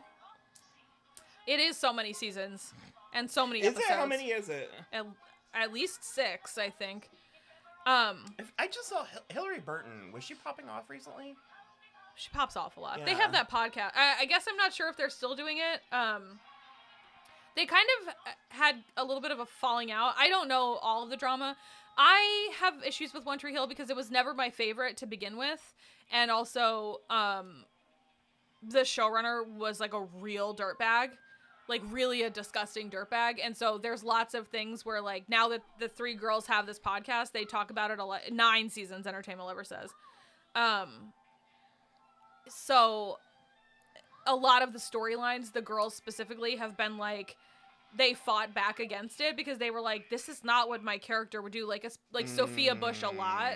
And they were getting put in like really, it was sort of like, Charisma Carpenter on Angel, where it was like they were getting punished with their on-screen stories for how they were behaving off-screen. And it like, that's so shitty. And that was that the show where he had like Polaroids of their lingerie fittings, yeah, just hanging up in his office. Yeah.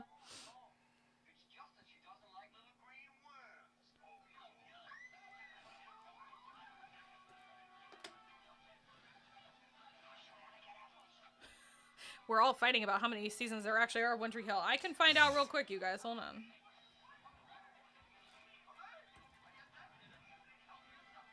That did start in 2003. There are 9 seasons of One Tree Hill.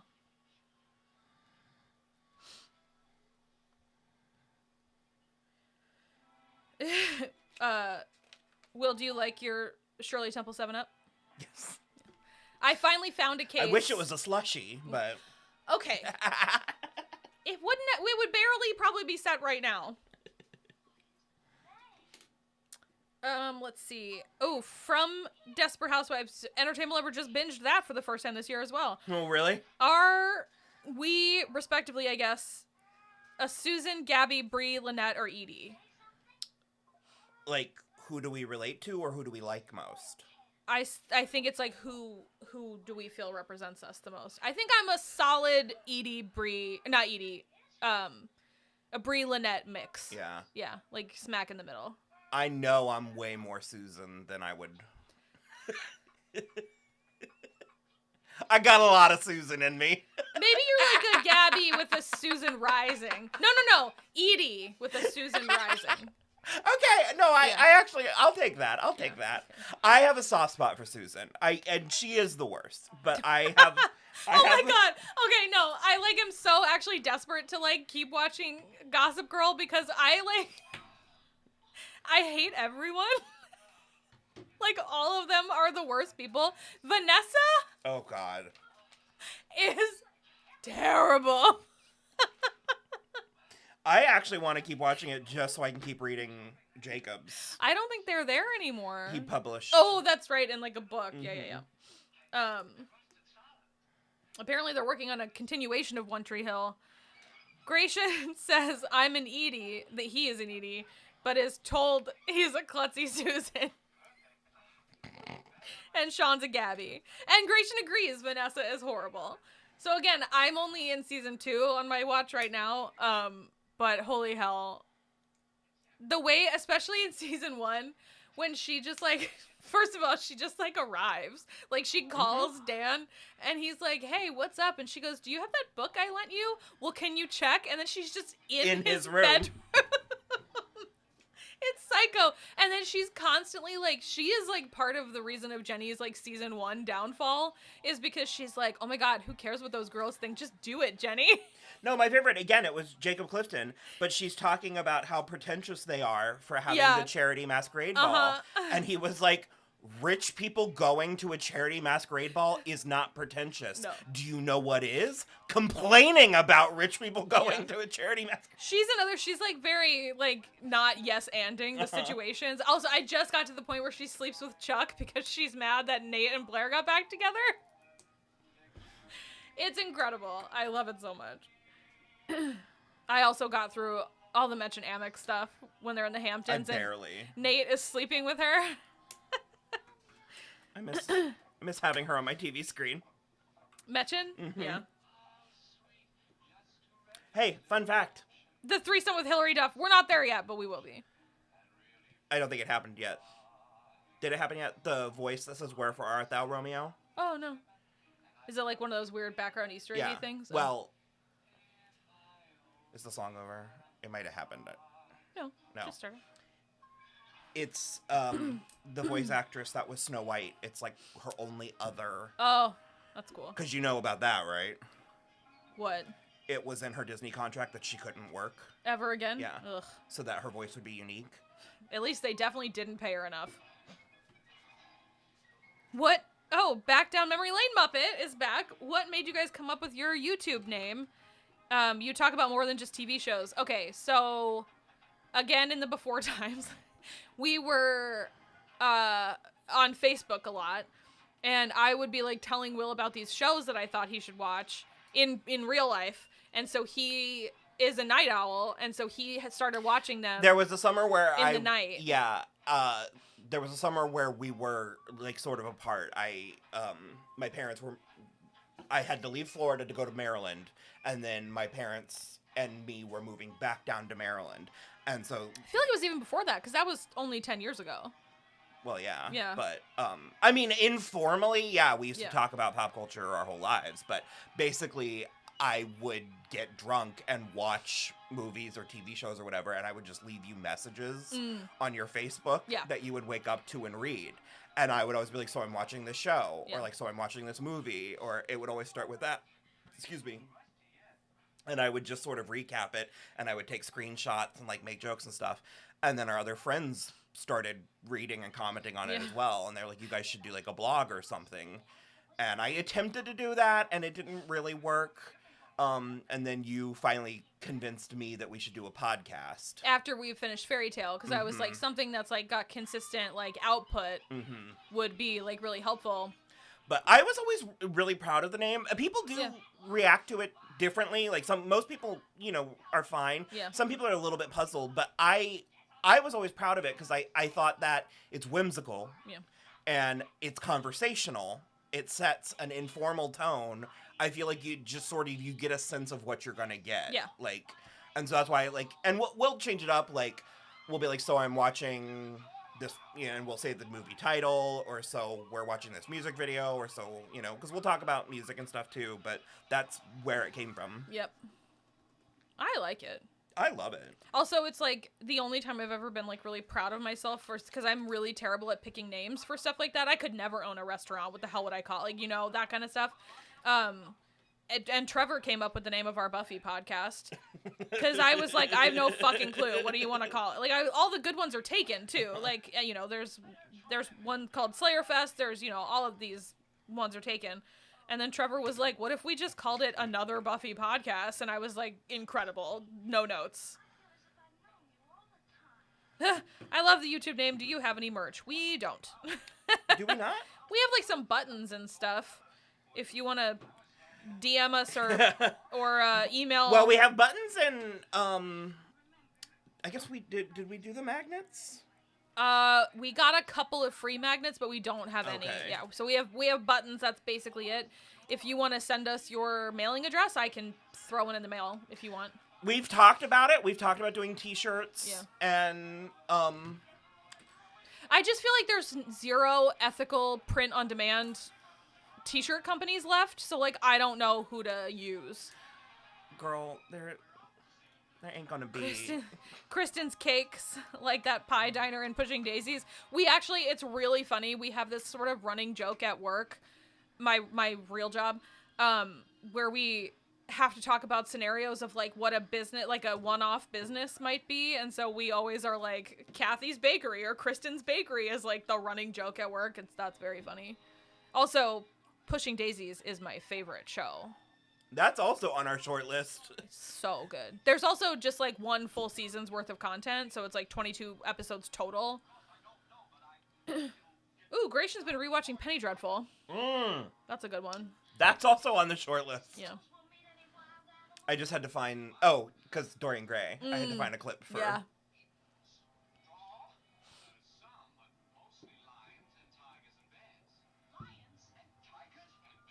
Yeah, he is such a queen. I never noticed. Picked up on that right away, Tinseltoes.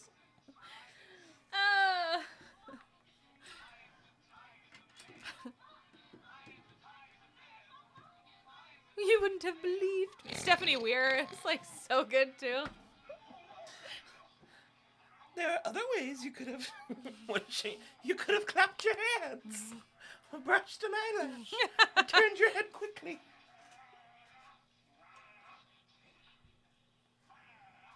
Which one of them was like insane drunk? Oh God, I don't know. All of them? No, one of them is named Frank. I think it's him. Well, that's Ray Bolger, the lion. Oh, maybe it's actually the wizard.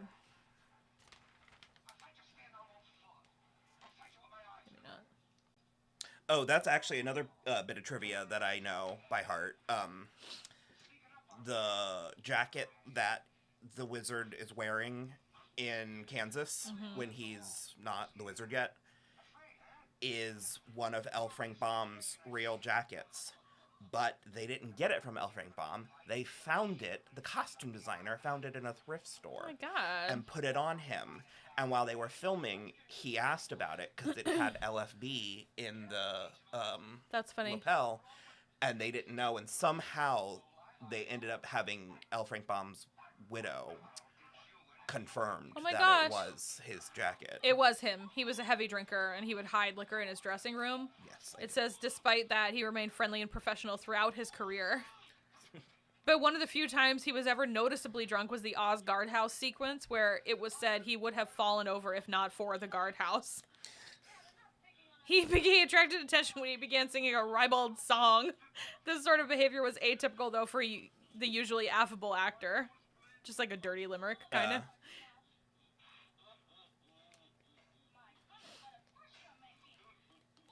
I fucking love the Cowardly Lion. I like the way he cries. I also love that Family Guy bit where he's like at therapy. Yeah. And he's talking about the flying monkeys. And Peter's like, wait a minute. These monkeys have wings and can fly? And he's like, yeah. And he's like, that's terrifying. Fear is a rational response to something that's scary. And he's like, get that? I'm the rational lion.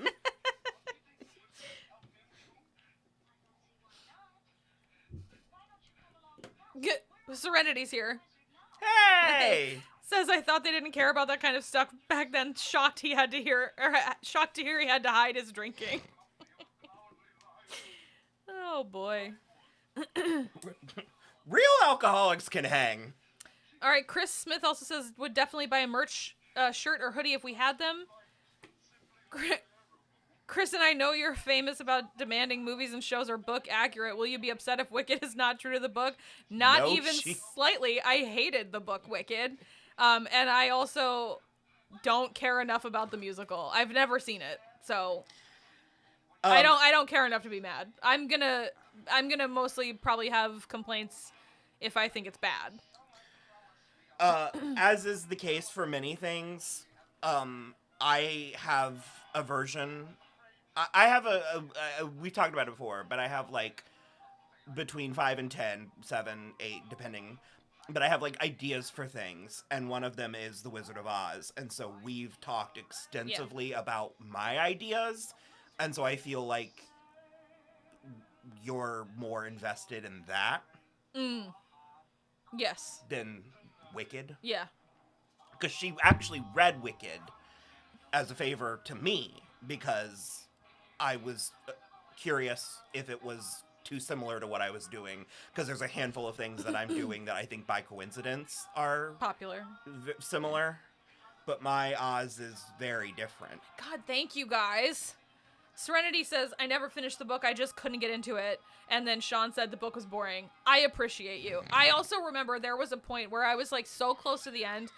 I don't remember anything about it, but I thought they were making a Christian religious epithet in the book. I forgot. And I had to reread the paragraph like 4 times. I lost my fucking mind. I was like, absolutely What not. was it, though? I can't remember. Because I read it to you and I was like, no. Yeah. It's... And then I finally was like, okay, fine. But I was like, furious. I don't remember how hard her lair slaps. Oh, yeah, it's great. The hourglass is this crystal ball is amazing, but it's like a castle. I like forgot that. Also, Entertainment Lover's been rewatching True Blood season 3 in preparation for us to cover it. It's fully recorded. It's being edited. It's the next thing that's being edited. And I would love to keep going. I want to do season 4 because I liked Marnie. Yeah, but I just kind of want to go to the end. I think it's so bad, like especially some parts of it. But yeah, I would really love to just do the whole thing. At some point, I feel like we'll get there. I was actually gonna say I don't know how interested you guys are, but if you wanted to know a nugget about my Wizard of Oz, it's a trilogy, and the middle story is an adaptation of the Wizard of Oz, but it is largely different. It's a reimagining. And then the first and third book story are largely original ideas. It focuses more so on the 4 witches and their relationships with each other, where they came from, and what their journey in Oz is about. And my hook is that they're elementals. So Glinda is water, and the Wicked Witch of the West is earth, and that's why she melts, because if you get water into earth, it turns to mud. And so that's kind of, and then the other good witch is air, and the other wicked witch is fire, and they are sisters to an effect. Yeah. Basically, in my version, the wizard is a bad guy, and he's human, but he made his way to Oz with the Fairy Queen, and they have a love affair, and basically he's power hungry, and he steals her magic, and he tries to perform this like ritual that would make him a god, that would make him embody the elements, and he doesn't do it right, and that's where the witches come from. That's how he creates them. And so he basically raises them as his daughters, and because he's dabbled in magic, he sort of becomes not immortal, but he has unnatural life, and it's that sort of stuff. It's pretty cool. And he backs up.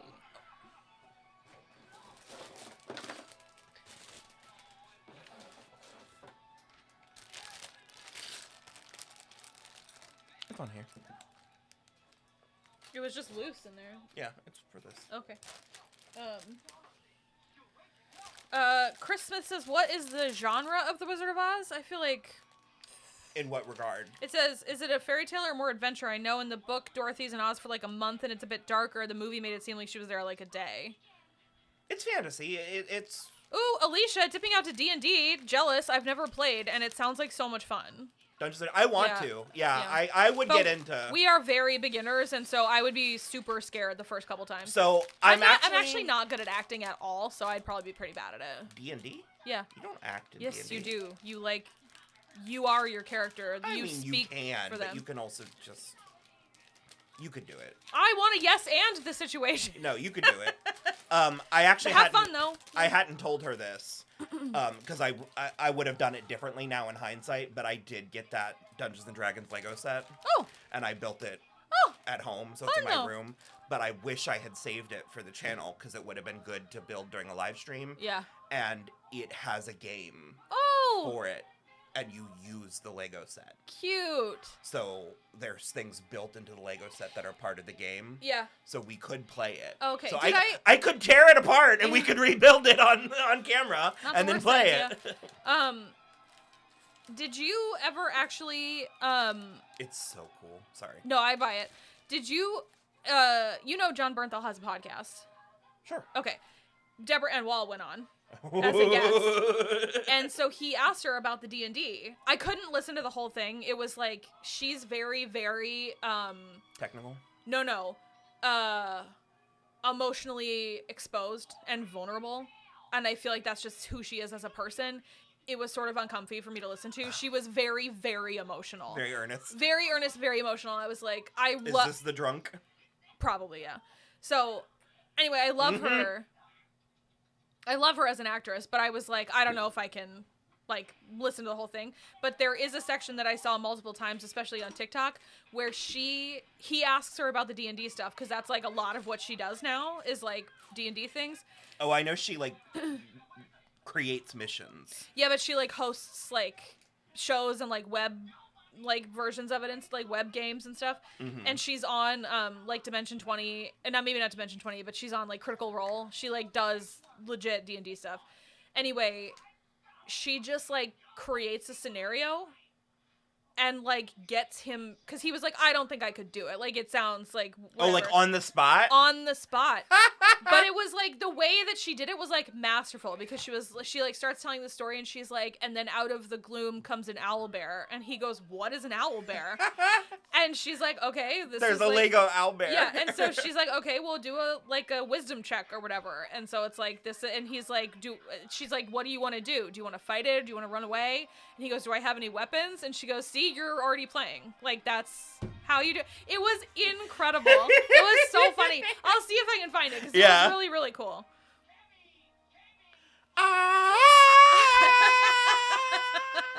I love her stupid hat.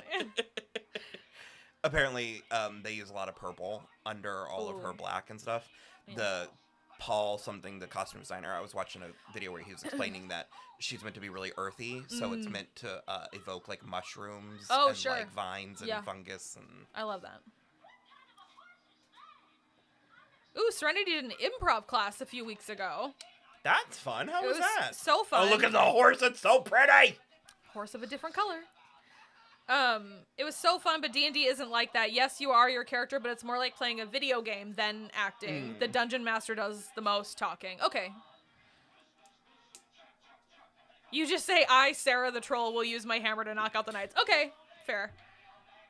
Actually, my tattoo artist that gave me this started playing a lot of D&D, and so, like, she was going to D&D, like, when she was finished with me, and I was like, that's so cool. I was like, I'm always, like, I think it would be really fun, but I'm nervous to, like, start. And she said kind of the same things. Those friends of mine from ours, from college, Christina and Donna and Kurt and Kyle, D&D. Nice.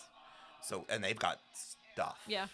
Because remember, I used to love to dog sit for her because their house was so Had cool. so much. If this is not. Well, yeah, but when you, a queen, meet another queen. I, a queen, recognize you. Because she's heterosexual and in a heterosexual marriage, but she's got big lesbian energy. Like, she built their dining room table. Yeah. She, like, renovated this. She was amazing. I love Christina. Considering that she's local. Around? Yeah. I used to, she works for the news station. Oh, that's right. So she, like, goes to bed normally between 6 or 7 in the afternoon because she gets up at 2 in the morning, so we don't see each other frequently. But I would sit for them, and she hasn't called me in a while, and I'm afraid of what that means. Those dogs were old. I loved them so. Sadie and Lucy, I loved them so much. They were old. They had little white snoots. She was great. She was one of my best friends from college. Yep. She's being a good girl, see? Such a good girl. She's good. Gratian says, your Wizard of Oz sounds cool and that we should get drunk and watch the sci-fi series The Tin Man. Can I hard pass? Why? I don't like it. Oh. Is that the one with Zooey Deschanel? Yeah. Yeah, okay. Where she plays DG. Forgot about that. Although Kathleen Robertson is the evil witch. That's pretty good. And she's, like, beautiful. And I like her dresses. And the monkeys are tattoos on her chest. Oh, that's sweet. And they come off and fly. Creepy. My monkeys are hybrids. They're like a tribe that she liberates. And they're like they're like monkeys with like scorpion tails or like cloven hooves, but like one of them has like an alligator tail, and they're like really cool. Alicia says there's very much acting involved, and she is a half elf warlock and thinks we'd both enjoy it, and that sounds so cool. Okay, now that we have gotten through a good chunk of the Disney princess movies, which ones do you not want them to turn into live action, and which ones you wouldn't mind seeing getting a shot at a reimagining? I don't want them to do any more. I wish they'd stop. I wish they'd go back to making original animated movies. I don't know why we're doing all these live action movies.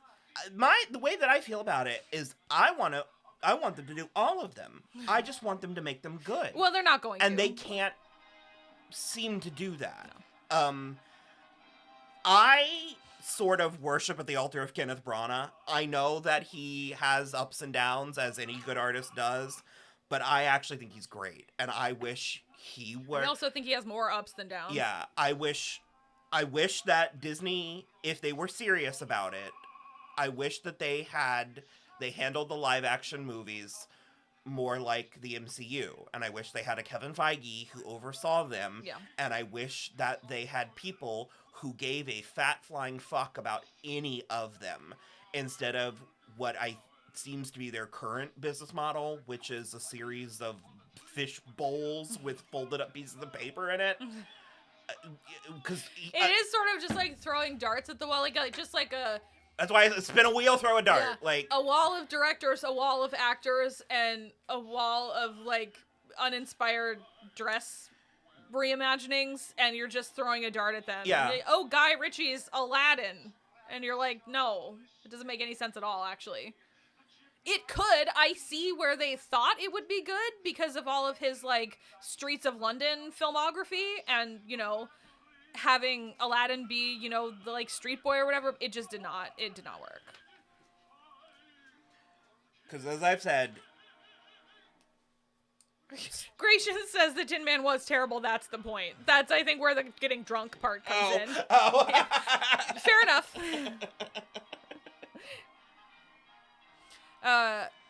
Serenity says, instead of remaking successful films, remake the ones that failed. You weren't here earlier. We were talking about Hercules. We did talk about that a little bit. Have a different audience and technology and talent. The Black Cauldron could be a hit. You're not wrong about that. Oh my God, that would be so cool if they did that. I am a Sword in the Stone truther. Yeah, she is. So I would watch the shit out of that. I don't care because I don't care about the Jungle Book. They liked the live action Jungle Book. The live action, well, it was good. Yeah. It's not so much that it was a quality film, even if it had a few warts. And honestly, I watched a video essay that pointed out how the end of it ruins the whole point of the Jungle Book, and it does, and it is the issue with the live action remakes. In a nutshell, is that they, on a fundamental level, and I oversay that, but I mean it, on a fundamental level, they do not understand their own source material. Yeah, completely. And they're not getting directors who are passionate about it, so they don't get it either. And what made it good to begin with. I've mentioned it before, and frankly, like I said, if we're ranking the live-action remakes, I do think Little Mermaid is solidly in the middle. I think that it has a lot of things going for it, but the fact that she doesn't have the transformation dress is, in a nutshell, everything. It's like you simply don't understand what it is. The purple coming out of the water dress? Yeah, no. You simply do not understand. And it's the same with Belle's, athleisure gown, where it's like, I understand that you're trying to... So mean. It's true, but it's so mean. Because they got it in their head. It's that overcorrection thing that makes, she's not like other girls. She's not gonna wear a corset because she's not like other girls. And I'm just like, then you can't wear that dress. Then you're not allowed to wear that dress. Yeah, it's that thing that it's like that conundrum that I think Buffy is such a perfect version of the good thing, where it's like the Little Mermaid can be a modern woman. Ariel can be a three-dimensional modern woman and still have a pretty dress and still have a slinky. And I think Hallie and Jonah actually had such... They were cute. Yeah, it's like I think that the Little Mermaid has sort of a slight raw sex appeal, even the animated version, that I wish they... Yeah, the clamshell had dicks all over it. That was the original porn link on the bottom of the box.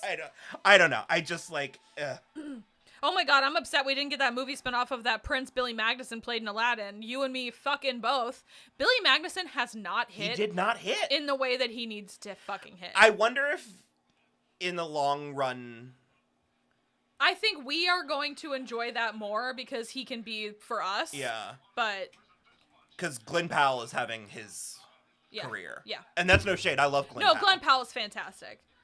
Billy Magnuson is on that new HBO show called The Franchise. That's out right now. Do you remember our friends? Oh, and he was in Roadhouse. He was the villain in the Roadhouse remake.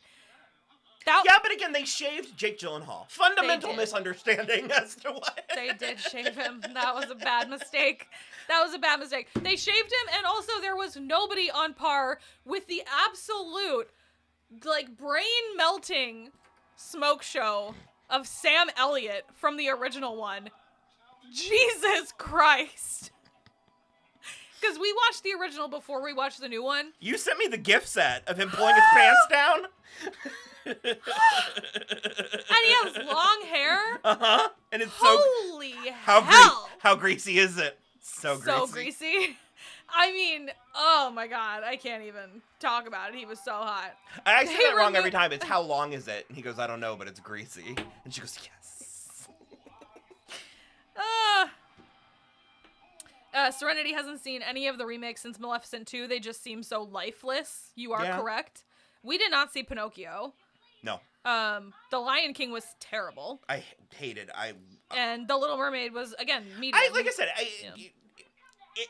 you get from The Little Mermaid what you give it. Yeah. If you want to like it, you're gonna. There's plenty to like. I certainly liked it. If you want to criticize it, there's plenty to criticize. I liked it enough. It was not as good as it could have been. I will go to my grave defending Hallie. No question about it. I think that is. I think she is one of the most perfect castings. Because actually, as much as I love Cinderella, I think Lily's too pretty. I think Cinderella should be plainer. I think Emma Watson and Lily needed to switch.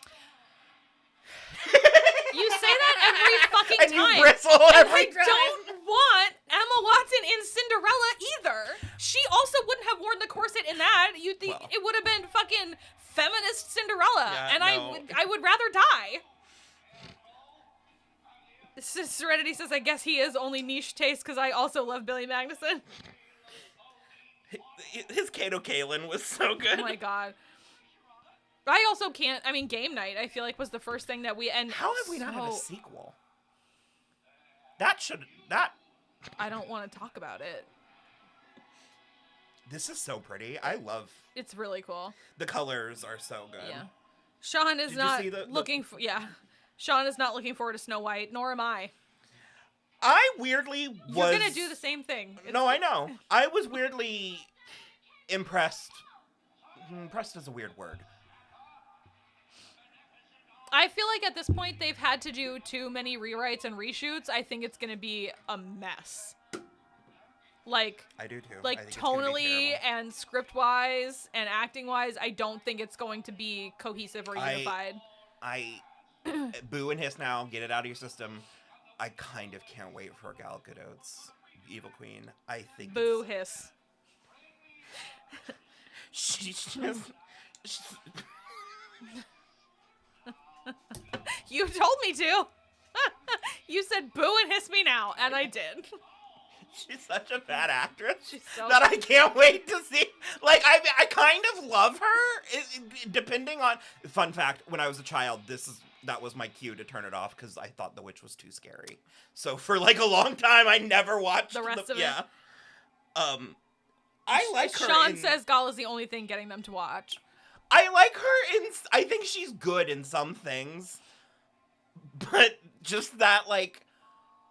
And I know that she is technically foreign, but that accent is so insane. Kal-El, no! I'm going to take a nap. Oh my god. Oh boy. I don't know that either of us are necessarily the right we've got a real serious question. I am a 39-year-old single mother, and I recently saw a note my son dropped, and it was from a boy in his class he's apparently dating. What should I do? My son is 15 and hasn't come out to me yet. I want to make sure I handle it right. You don't bring it up. Let you make him. yourself... Yeah. You make yourself... Just turn on Will and Grace and be like, I sure love Jack. No, I'm kidding. Honestly, I haven't revisited it, but I was gonna say watch that episode of Ugly Betty. Because remember they try to throw up a coming out party for Justin, who hasn't come out. Yeah. And Michael comes in and is like, and it's like tearing all the decorations down. You make yourself emotionally available. You just, because you don't want to embarrass him. Yeah. You don't want to scare him. You don't want to freak him out. You don't, because who even knows? He probably doesn't even know. You just make yourself emotionally, morally available. Yeah. And because you don't want to take that moment away from someone. It's actually one of the worst. It has mixed results, but sometimes one of the worst things you can say if someone comes out to you is, I know. Yeah. Because it diminishes. Yeah. How hard it was, because I feel like that could send you into a spiral about like, well, who else knows if you know? Well, because I didn't properly come out until I was like 25, because I was so bitter that it would prove my high school bullies right. Yeah. Like, I didn't want to give them that satisfaction. And so you just, I don't know you, I don't know the relationship, I don't know your child, but you just make yourself available, like I said, emotionally and morally available, and watch Love, Simon. Also, watch. Did I do that right? Watch Heartstopper too. That's good. Heartstopper had like a really good coming out scene in the season 1 finale. Because also, not for nothing, teenage boys, I mean, he might, I don't know, he might not even be gay. I mean, he might be bisexual, he might be experimenting, like, you never know, so. Good luck. I mean, that's also kind of exciting. Like I said, was that helpful? Was that what you were? In a breakneck turn, Serenity, the person who said Kal-El no is Gal Gadot in Batman versus Superman, I feel like. Ooh, Gratian says Anna Kendrick would have been a good Belle. She would have worn that fucking corset, too.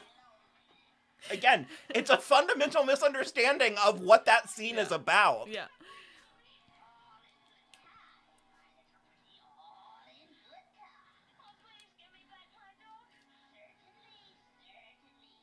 The worst part is, well, no. Serenity's listening to an X-Men podcast, and the gay host's mom thought he was into black women, so she bought all these books on interracial dating and raising biracial kids. That's adorable. And then she responded again, said, I appreciate the advice. My parents handled it horribly with my brother. I love my son, and I don't want to make bad decisions. I think the fact that you're even concerned about it is also, like, the biggest green flag. Is the evidence that you know. Exactly. That you're gonna...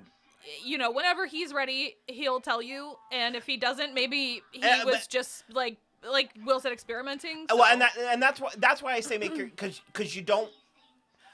Because I don't know your relationship, and so it's like, because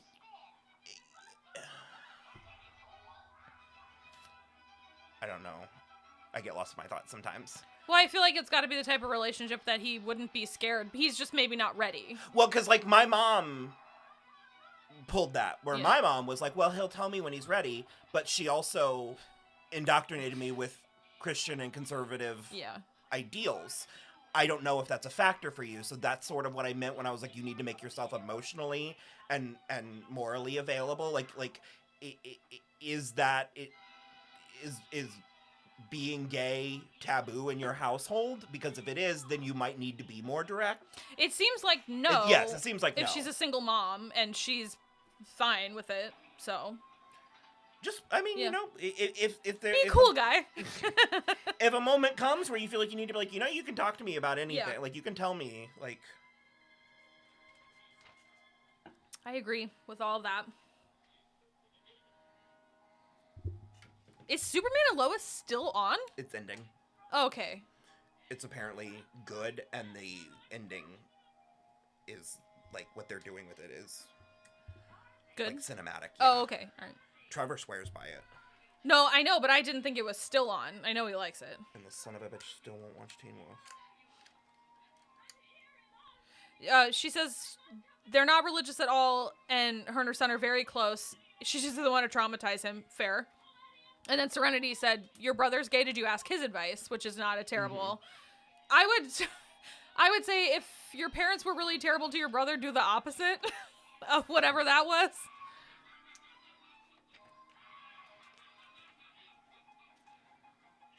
I love this conversation we're having. Sean says, I'm so lucky that I've never had to properly sit people down and come out. I never thought gay people should have to come out. I agree. I also, there was that really great Hollywood Roundtable last year when Andrew Scott was like, I hate the phrase openly gay. You don't say that about anything else. Like, I'm openly Irish or whatever, which the reason why I hate the notion of coming out is because it feels so final. Sure. Because... Again, as someone who is, if we're being technical, I am pansexual. I just say that I'm gay because that's the more efficient use of language, because that is my preference. I mean, any reality where I'm talking about a partner is probably going to be a cis man. But as far as attraction or sexual attraction goes, I am pansexual. I am attracted to women. I'm attracted to trans people, you know, yada, yada. And so the coming out, it feels like you're categorizing, because there's especially when there's such a push to do it when you're still like a teenager or like in your young adulthood. You haven't lived your life yet. But there's like a model. He's like a fitness model that I follow that is married to a woman and has a child.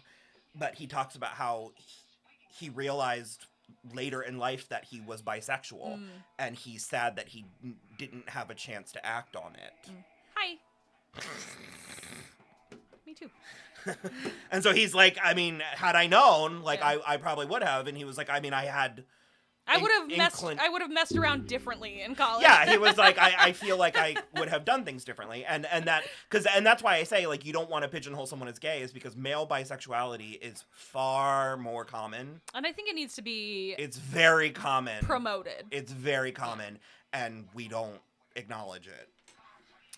I am very terribly sorry. Her brother passed away a few years ago. Very sorry. But yeah, I mean, that's kind of where we're at. I think, again, like I said before, I think the fact that you're asking the question means that at the very least you will handle it. Well, it means you care. It means you care. It means you'll handle it as well as you can, as well as the whole situation can be handled, regardless of how it turns out.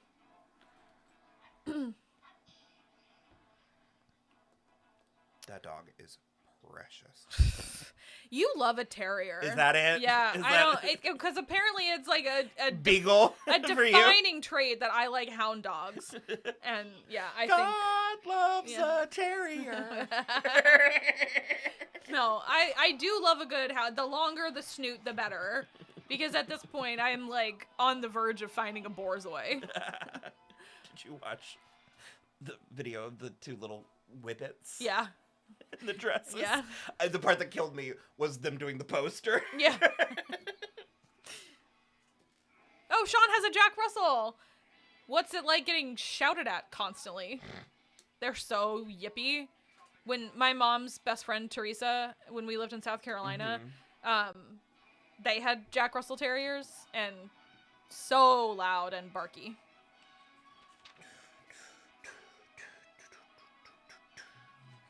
Oh, that's an interesting point.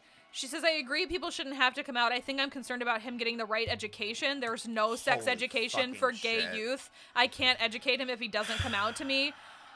You are super correct about that. I would say perhaps if you don't feel you're educated enough, educate yourself as much as you can. That way you are prepared if and when he does come out to you. Do you know any other adult gay males? Me? No, her. Specifically? Oh. Yeah, I don't know. But she said this has been a great help. Oh, Serenity's landlady's name is Teresa. It's really funny because his mother's name is also Teresa, and my mom's name was Terry, but not short for anything, just Terry, but it was like Terry and Teresa. Was it? Yeah. Interesting. You knew my mom's name. No, I don't know that I ever realized that her name was just Terry. Just Terry. Yeah. Tari, Terry. Because we would always know if it was before caller ID was like a thing. We would always know it was a telemarketer because they would ask for Tari Mari Johnson. Because it was Tarimari, but it's Terry Marie. She does not know any other adult gay males. I'm sorry for you because they're amazing. But yeah, I mean, you could always also try to that find... I wouldn't know. That I wouldn't know specifically. I would say find professional help. Well, yeah. But no, that I mean, you're correct. It is a problem. You could just go education is not the villain. You could go the waspy route and just like leave condoms in his bedside table. That actually is because 15. I feel like that's when Will got condoms for the first time. Yeah, again, that's why I'm like, Connie, I don't know did. your energy. Like, I don't know your relationship because that is. I know that is an issue right now. Is young people are having a lot of unprotected sex. Yeah. And we are taking away information and access to things. Yeah. And we're also going to be radically changing how health care works. Well, we're already just an abstinence-only country, which is the stupidest thing possible. Because teenagers are going to have sex. Mm-hmm. Yeah, I don't know. Serenity said have a vague, no specific gender talk about sex and STDs and give him some condoms and pray. I mean, not no. That's also not, it's not the worst advice, is to just, like, do another sex talk and just say, don't ever have sex without a condom, because it's just don't have sex without a condom. It's especially not now. And especially if you don't know for sure he's gay or, like, potentially bisexual. Actually, I don't know if you live in America either, so this might be moot, but, like, you absolutely don't want a poor young girl getting pregnant right now. Mm-hmm. Like, not even a little Sorry, bit. We don't need to be scaring you. No, but I'm just... Yeah. There are about to be a lot more health concerns than we currently have.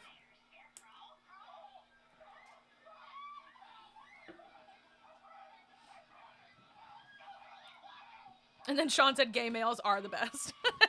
Well... Sometimes. I was gonna say... No group of people is great 100% I've met a few I didn't care for.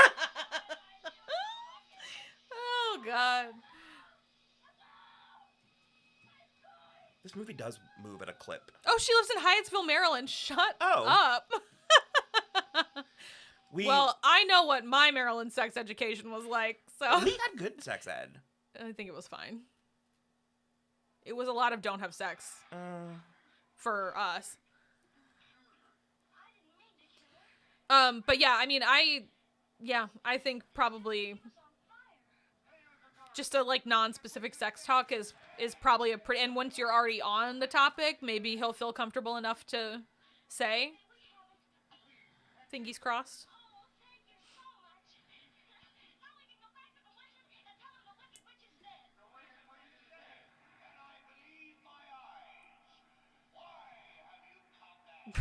Serenity says it was bad for us in Florida too. They said don't have sex and here are some condoms in case you do. It is very, like, that scene in Mean Girls is, like, not really a joke. That's why I'm like, at this point, that's what they were doing. But don't have sex because you will get an STD and die.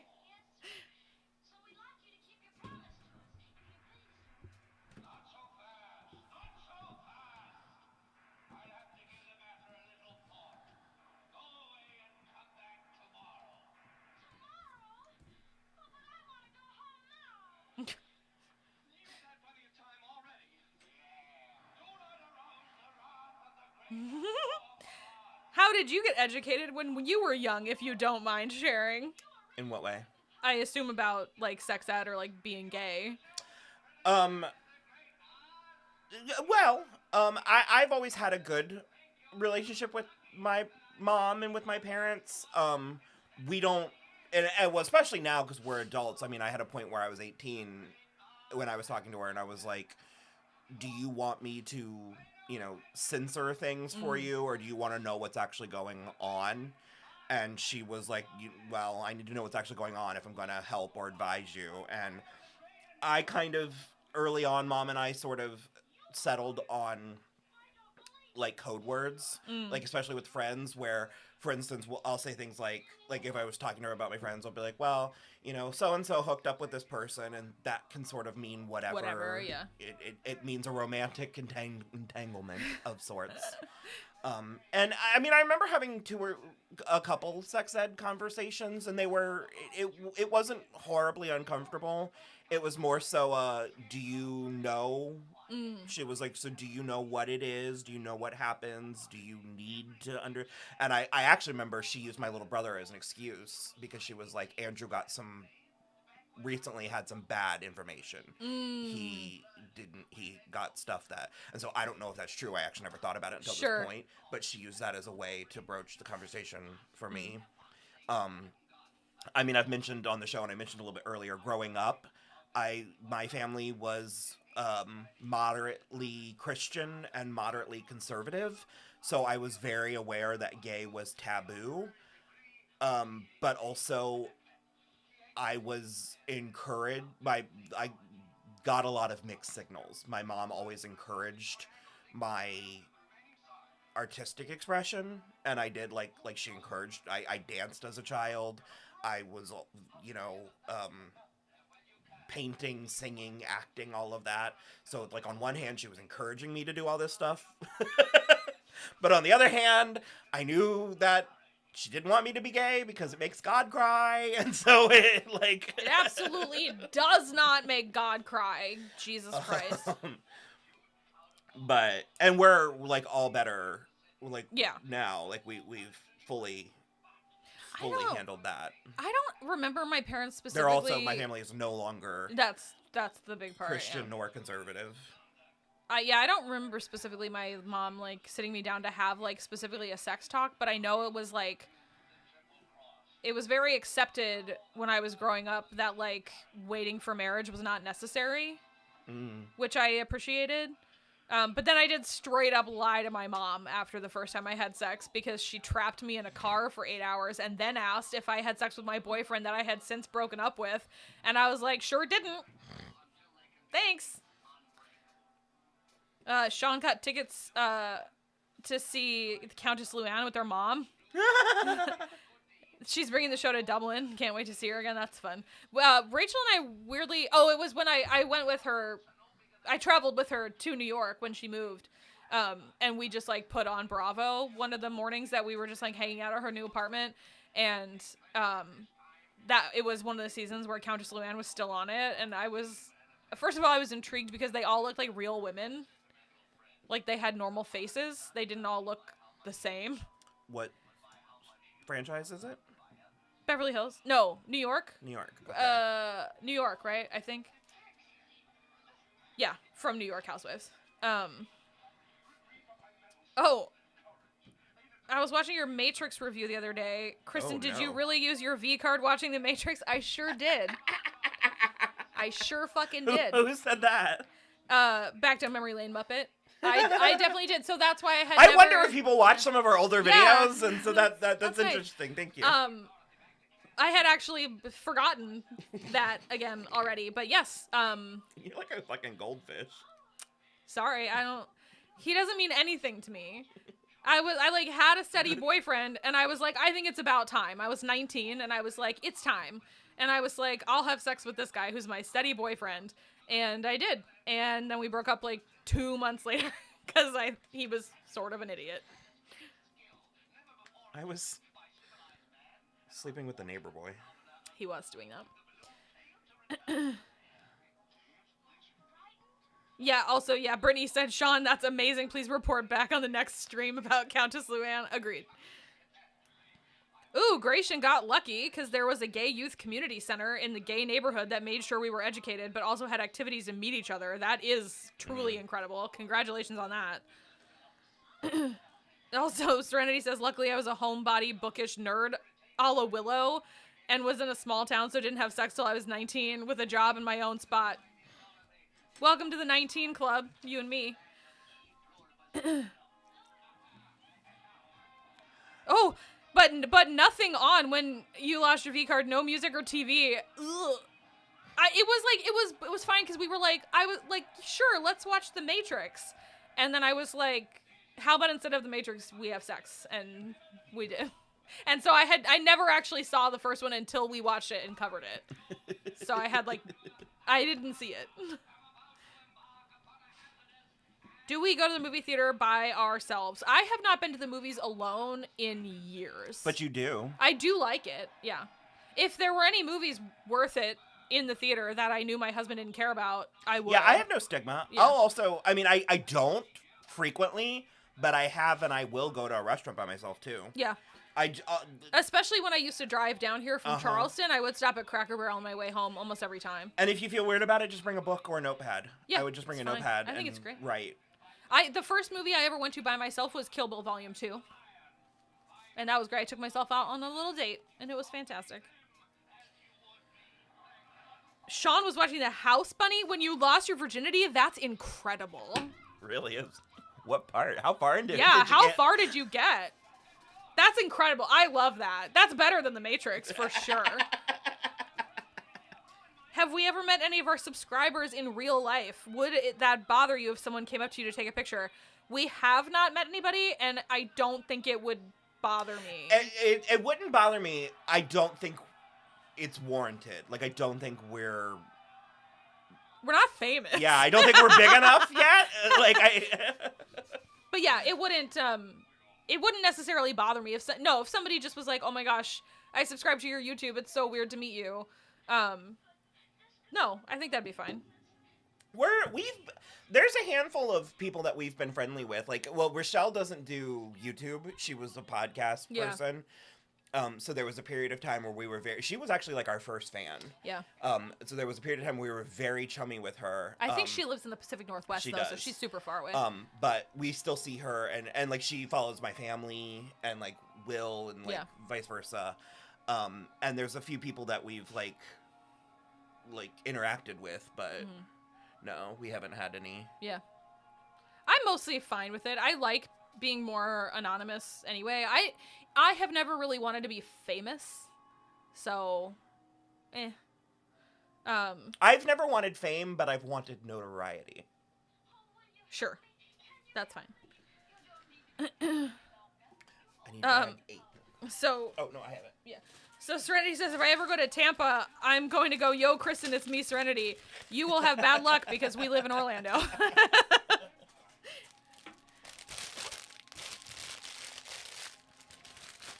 Oh, the Countess Luann thing is not until February. We will still be having lives then, so whenever your next live is after that, you can let us know how Countess Luann was. So this is the scene.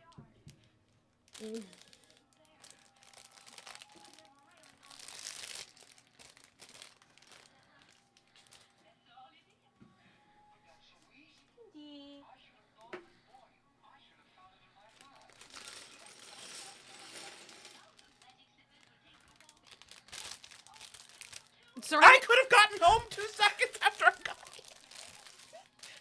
Sorry. Serenity lives downtown by the Bright Line. In Orlando? Yeah. Oh, wow. That's amazing. Oh, Sean's going to New York next September. That's cool. If you go to the Mac Pro store, you can meet Rachel. Are we still going to do Twilight Breaking Dawn Part 2? Yes. This year? So I'm not sure. Okay. We can always just build it next year. Yeah. There is a Lego set of the Cullen house coming next year, so I was gonna postpone it, but it's gonna be a bigger Lego set. Downtown West Palm Beach. Oh. Gotcha. It's gonna be a bigger, Lego set, so it would take longer than one movie. Oh, okay. It's their, like, house. Yeah. But you still want to do it this year, then? I hadn't decided. Okay, do you guys want now Breaking Dawn Part 2 the end of this year, or put it off and wait for the Lego set? Yeah. Either way for me. If we're gonna do it this year, we should do it this week. Yeah. Will we check out Adventures of Merlin on Peacock? I don't know what that is. Maybe. Merlin and Arthur are hot, great female characters. But there's bad/consistent CGI and tons of magic. Well, you have just checked every single box, my friend. Adventures of Merlin. Look at this hairpiece. That's amazing.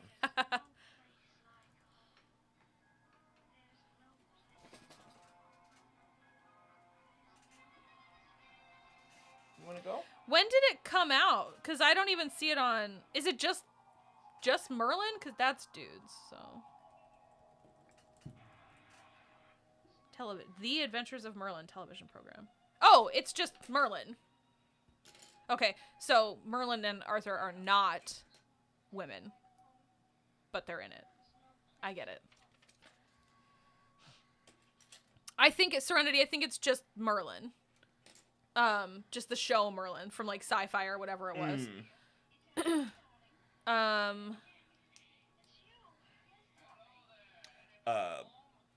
Katie McGrath is in that. Yes, Katie McGrath is in it. I love and Katie so McGrath. is Anthony Stewart Head. God, speaking of... He plays Uther.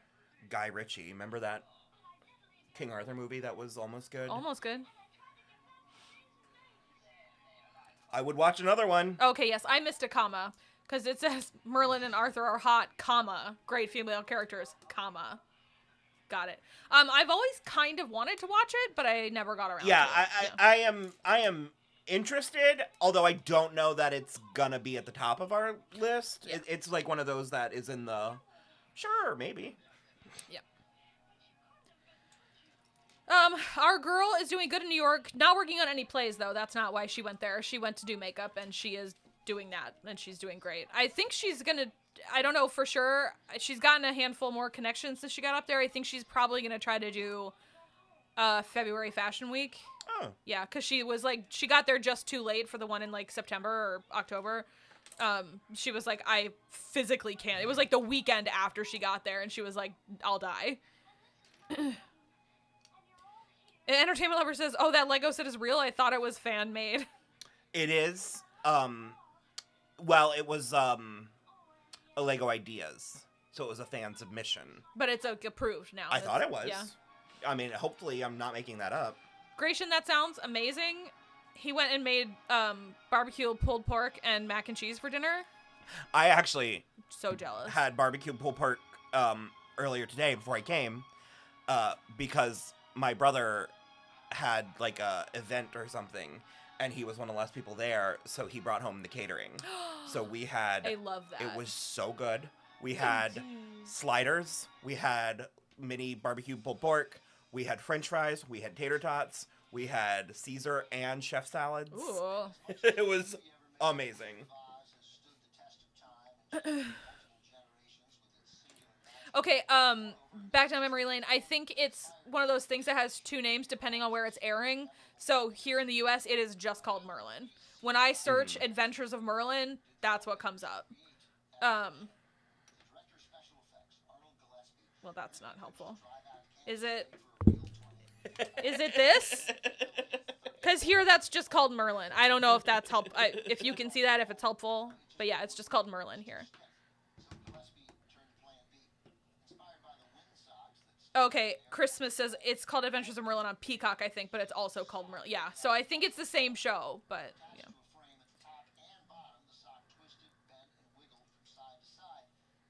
Gingy. What is this? Look at the sweet face.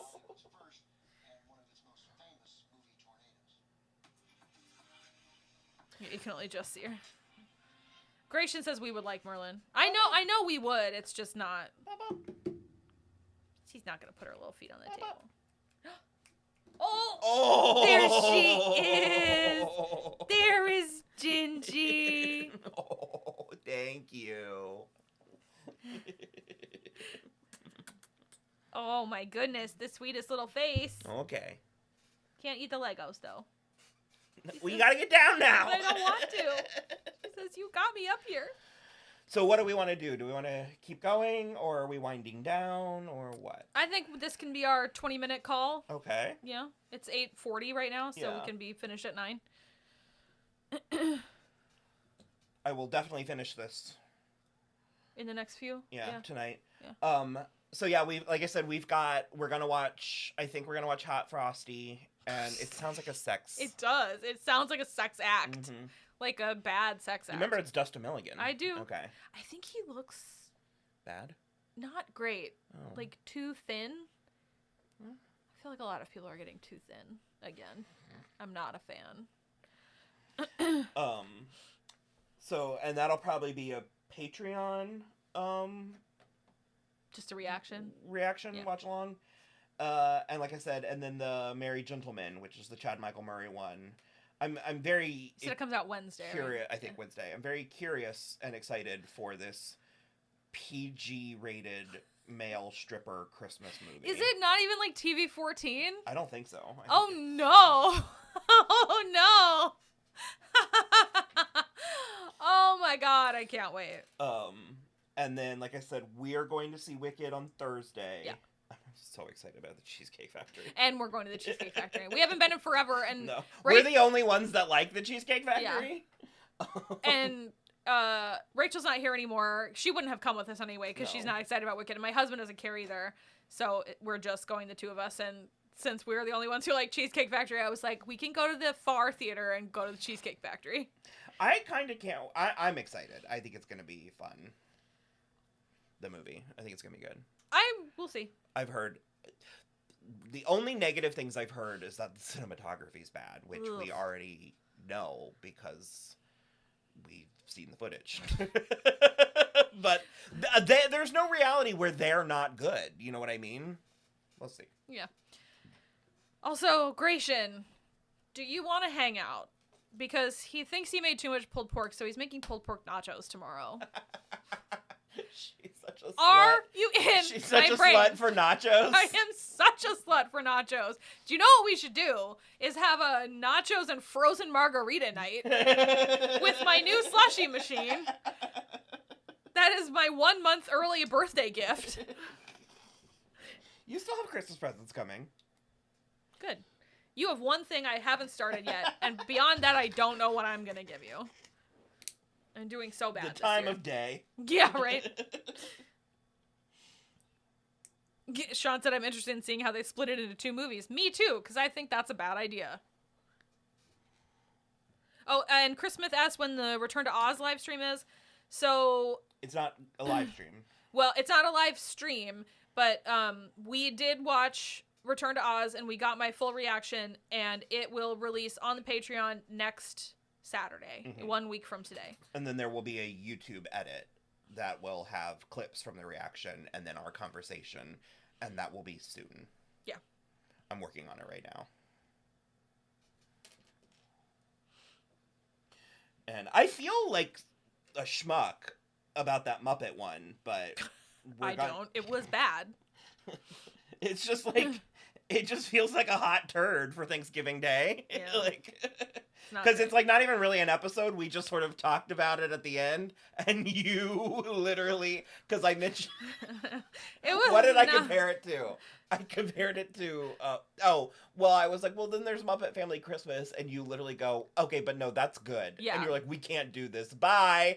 And then you get up and go, you were so hungry. I was also starving. You were so And we were trying to do 2 things in one night because we did Return to Oz right after. And you're eating in the beginning of Return to Oz? I'm eating at the beginning of Return to Oz, and then I got drunk during, which probably helped my enjoyment, I'm not gonna lie, but I was just like delighted by the whole thing. It's also beautiful. It is really cool to look at. It's like a really cool movie. Okay, Gratian, maybe that's what it is, says he's gonna watch Hot Frosty for Dustin Milligan, but the hair on him looks terrible. I think that is a huge part of it, is it's like weirdly kind of like surfer bro hair. Oh, no. Not like long, but it's like wavy and swoopy, but it doesn't look right with the rest of him. I actually haven't really seen footage. I saw a couple of pictures happening, and I was like, oh, maybe we should watch The Bitch Who Stole Christmas again. Ugh. Maybe. It was not terrible. Remember, he kept finding ways to take his shirt off? Mm-hmm. It was very funny.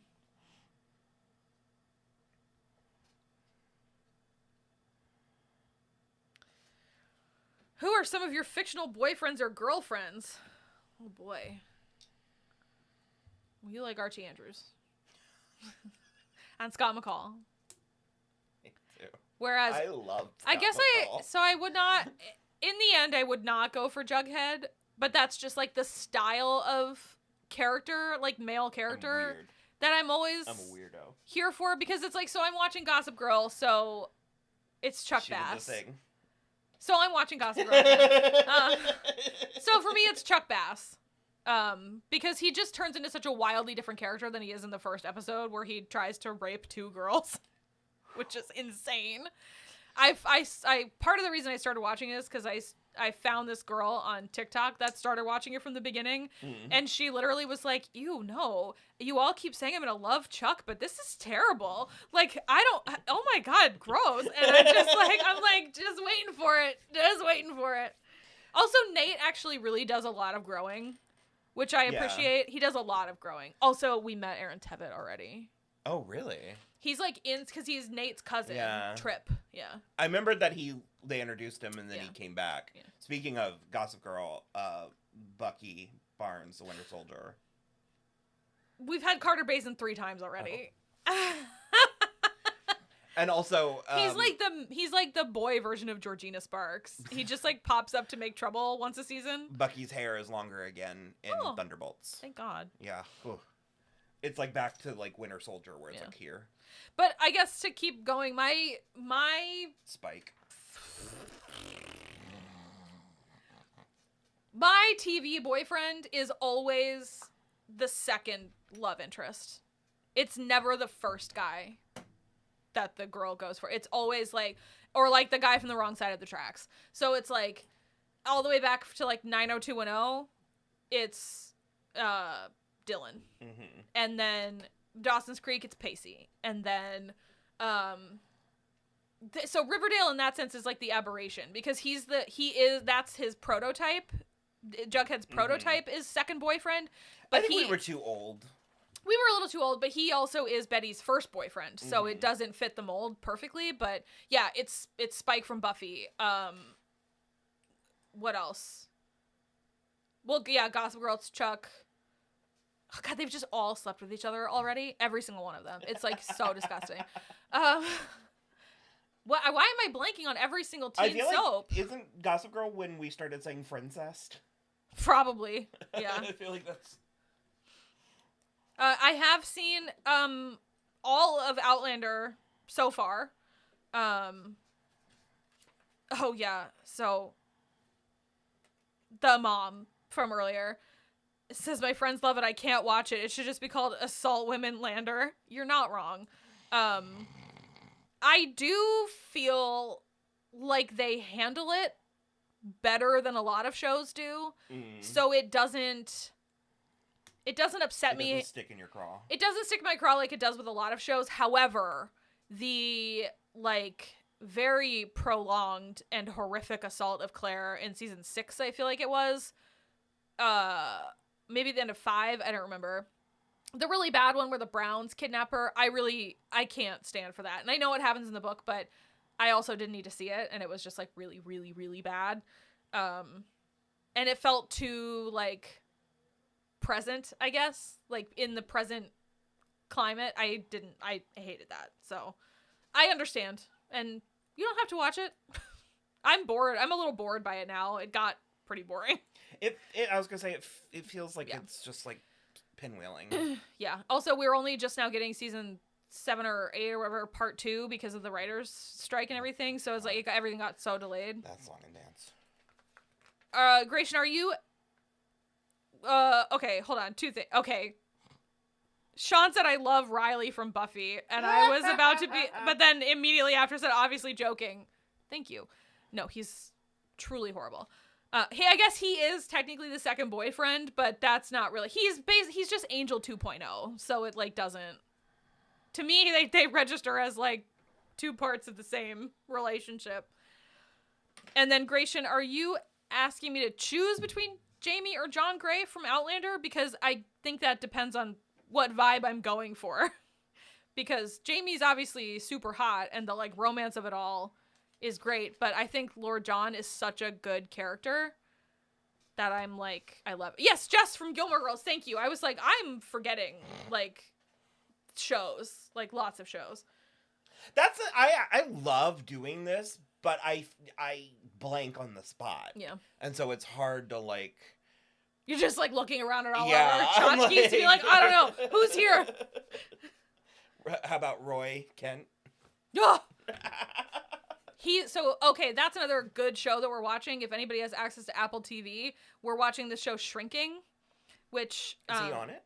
He is in season 2. Oh. He also co-created and he writes it. Yeah. Brett Goldstein, who plays Roy Kent. Did you see the thing I sent the group? He was on Seth Meyers. Oh. And he was talking about they were touring the States. Yeah. And Seth Meyers was like, how do you feel about Americans? And he was like, no notes. Great. Wonderful. But I guess he was like at a bar or some restaurant somewhere. Let's go with the Midwest. And these dude bros were like, oh, hey. And they were being like obnoxious, but in a charming way, you know, like Americans. Obnoxious and charming. We're loud and charming. Yeah. And they were like, you gotta have a corn dog. You gotta have a corn dog. And he was like, oh, God. But he was just gonna like appease them. And so they brought it to him and he like took a bite of it. And he's like, I'm gonna need 5 more of these. Yeah, I mean, I was like, okay, let's not slag off corn dogs when I know what your British ass eats sometimes.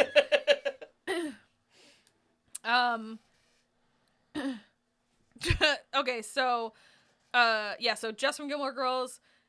We have not watched From, Sean. A lot of people have recommended it to us. People have asked. What is that? I don't know anything about it. I will maybe look into it. Is that the Robert Zemeckis one? Because if so, I don't think it's going to happen.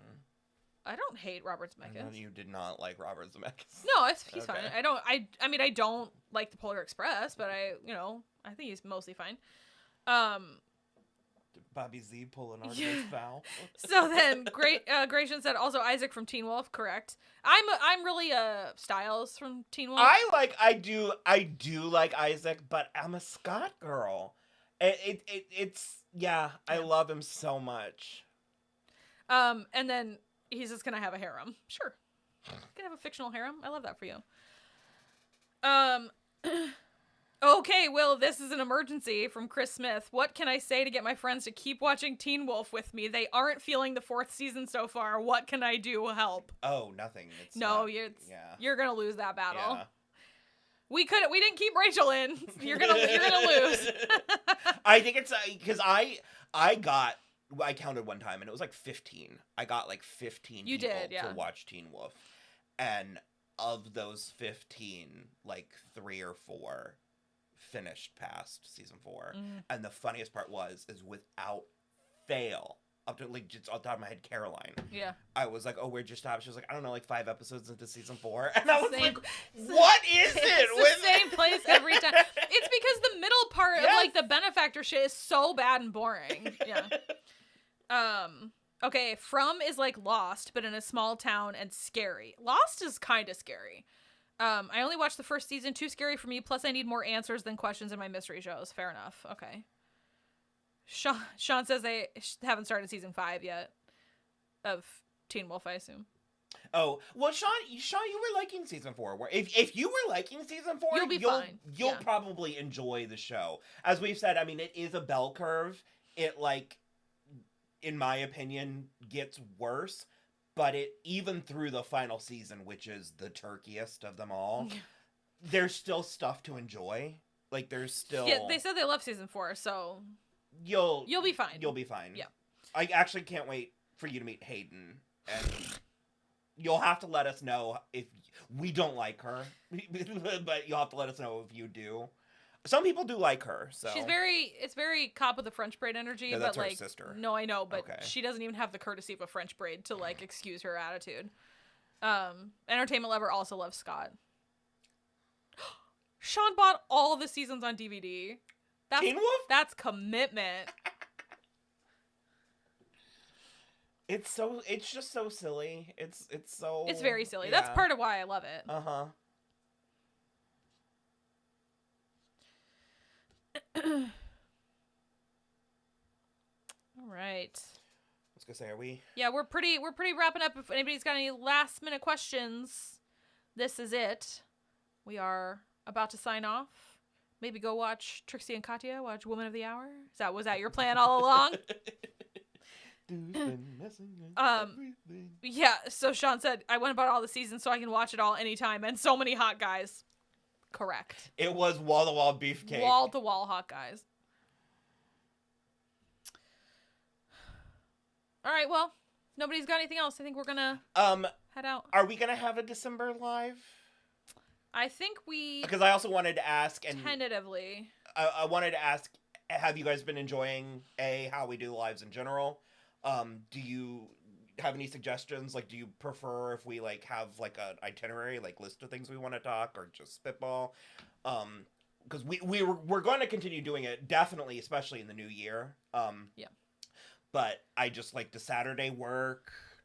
Is there another day? Or I don't know. I'm just curious. I'm curious if you guys have any input or feedback. I guess we're possibly having a December unless we get too busy and or stuff happens. Right now, I tentatively have it on the schedule for the 21st. Okay. Well, you're going... No, you're staying. We're not going anywhere, but Steve is in town on the 7th, and my husband's family is in town on the 14th, so the 21st is really the only time. So we might... Because I think that the 28th or the 4th are, like, too close to the actual holiday. Although the 28th and the 21st are, like, equidistant. Well, we'll let you know. We might or might not have a December. If we don't have a December, we'll be back in January. Yep. And yeah, just let us know. Yeah. And then, so we'll do this last one. Which fan base traumatized you more, Will? Drag Race or Housewives? Oh. Drag Race. I cared more about Drag Race? Yeah. they're just so vicious. Like, it's so personal. Yeah. Where I'm like, I'm just having a fun time watching these men dress up like women. Why are we making this personal character attacks? I don't know. I mean, I don't think I have bad takes because they're my takes. I know that there are people who think I have bad takes, but it's so like, like I was on Erica's side with a lot of her stuff because I felt like people were demanding that she answer their questions, and I'm like, it is an ongoing investigation. There are things that she legally cannot talk about. Yeah. You're being deliberately obtuse about this. Yeah. Like, and another thing is I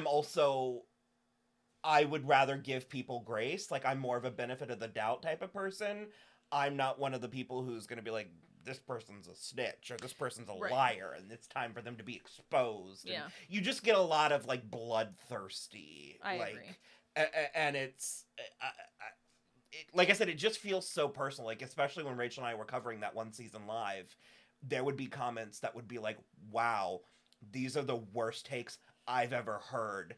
These people are so stupid. And it's like, okay, this is a lot of work. We just got that comment on our substance thing too that was like, this was the worst reaction to this movie I've ever seen. How did you not recognize the like tragedy of the thing? This movie was like, tragic, and you laughed through the whole thing. And I was like, it's fucking hilarious. I was like, it is tragic. And if you watched it, because part of me wants to respond with like timestamps of me being like, this is really hurting my feelings. This is so sad. Yeah. And I was like, I'm laughing at the audacity of it. Yeah. I'm laughing at the fact that they were like, oh, we're going to do this. And we're going to do it all. Yeah. And a lot.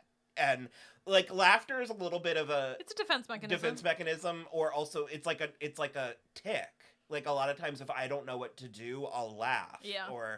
And I don't know. And the way that I feel is I'm like, what are you, young? And this is the first big person movie you've ever seen? 100%. Like 100%. I don't know.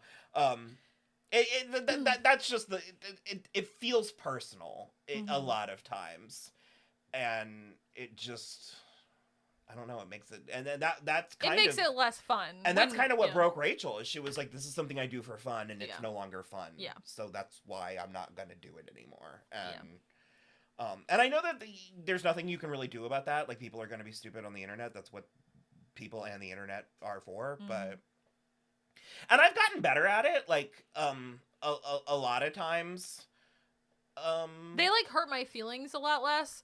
But also, I'm just, like, staggered by the idiocy of so many people. Or, again, the obtuseness. It's like, oh, it's like you are making a decision to not understand to disagree. What I'm saying. Yeah. Just to be contrary. And that you get that a lot with Drag Race, where I'm like, they have the narrative, and they're just trying to find the footage to have the fight they want to have. Yeah. It's like, oh, you're literally looking for a forum to have this argument, and we just gave you enough that you were like, sweet, now I'm gonna go. Because actually, I mean, sometimes some of my favorite comments of all time have been mean comments. Yeah, it was Back Down Memory Lane Muppet that asked that, and then said, I think they went a little too hard on you, Will, about the plasma lip sync. That was insane. Like, absolutely dipshit level. It, like, so stupid. Oh, and also, I'm like, I don't know. I think I'm dumb. Why are you listening to me? I have to be here. You don't have to be here. Again, I'm just so much only watching it to see these men dress up like women. Well, and also, especially with drag. And do a dance and do a lip sync, and I want to see what dress RuPaul is wearing, and I want to see what Michelle Visage is wearing. I want to laugh at dirty jokes. And I want to listen to them make their stupid canned comments when the queens go up and down the runway. Like, I can't express enough how, like, low stakes of a thing this is for us. And everybody else is taking it seriously like we're curing cancer, and we're just simply not. Well, and I also, because I feel like we're very upfront, especially when things are preference-based. Yeah. Where I'll be like, this isn't my preference. Yeah. Like, this isn't what I look for in such and such. Yeah. And I feel like they ignore that completely and just go right in on you. And it's always character-based. But because it's like that, again, that's your preference, whatever queen you like too. So it's like, why are you attacking my morality over my subjective preference of this. Whatever. It's ridiculous. Also, Plasma, I think, did better than Maya. I'm sorry. I don't care. Bye! Wait. The last thing I'll say, and then we'll go. Oh, God, Gratian. Some people's moms should have swallowed. You're not wrong. So the last thing I'll say, Serenity said that they like how this is, but is there a calendar with a date so I can make sure I'm here? So we kind of resist that because just in case anything comes up, we don't want to have it on a calendar and then have to cancel. Like, we don't like to have like a strict specific day. We don't want to give ourselves opportunities to fail. Well, we just don't like to. I also don't want to like break a promise to you guys. Like, I don't want to be like, we're gonna definitely be here on the 21st because we've done it on Fridays. Something comes up. Yeah. So what I would suggest is that you keep an eye on the community page on the YouTube, because we usually about a week before we'll make like a little graphic, and we'll be like, it's gonna be X day at X time. And I feel like it's usually gonna be the second or third week of the month. Very rarely is it the first or last unless something has come up. So usually the middle, usually Saturday, usually 6 p.m. As long as that works for everybody. Yeah. James did say he's always late because he has to work Saturdays. I'm very sorry. Sometimes we'll probably do Fridays, but Saturdays are just generally better because I do have a 9 to 5. We could do Sundays if we have Sunday shows. That's true. But I don't know, this is tiresome. I don't know that I want to. It would take up time. It would take up time. Before 9 p.m. But I don't know that I'd want to do this and then go watch Dune Prophecy. That's a fair point. That is a fair point. So yeah, that's what I would suggest, is keeping an eye out there, because like I said, always like about a week before we'll put up the time and place. Both of us, me especially, but both of us are very learn by doing, so we're just gonna kind of do it and figure out what works that way. And to me, I feel like it's the best of both worlds, because we are not beholden to something, and we're less likely to like promise something and then have to back out at the last minute. So yeah, we'll see. We will James says, I love Sundays. We can maybe try a Sunday here and there. Not like maybe more early in the afternoon than 6. If it were Sunday, it would probably be a little bit earlier. But yeah, like 4 or 5 probably. But yeah, so we'll still play around with it. But yeah, we'll see. So probably if we are going to do one in December, you'll probably know by the second weekend if we're going to do it. So, all right. Thank you guys so much. Bye.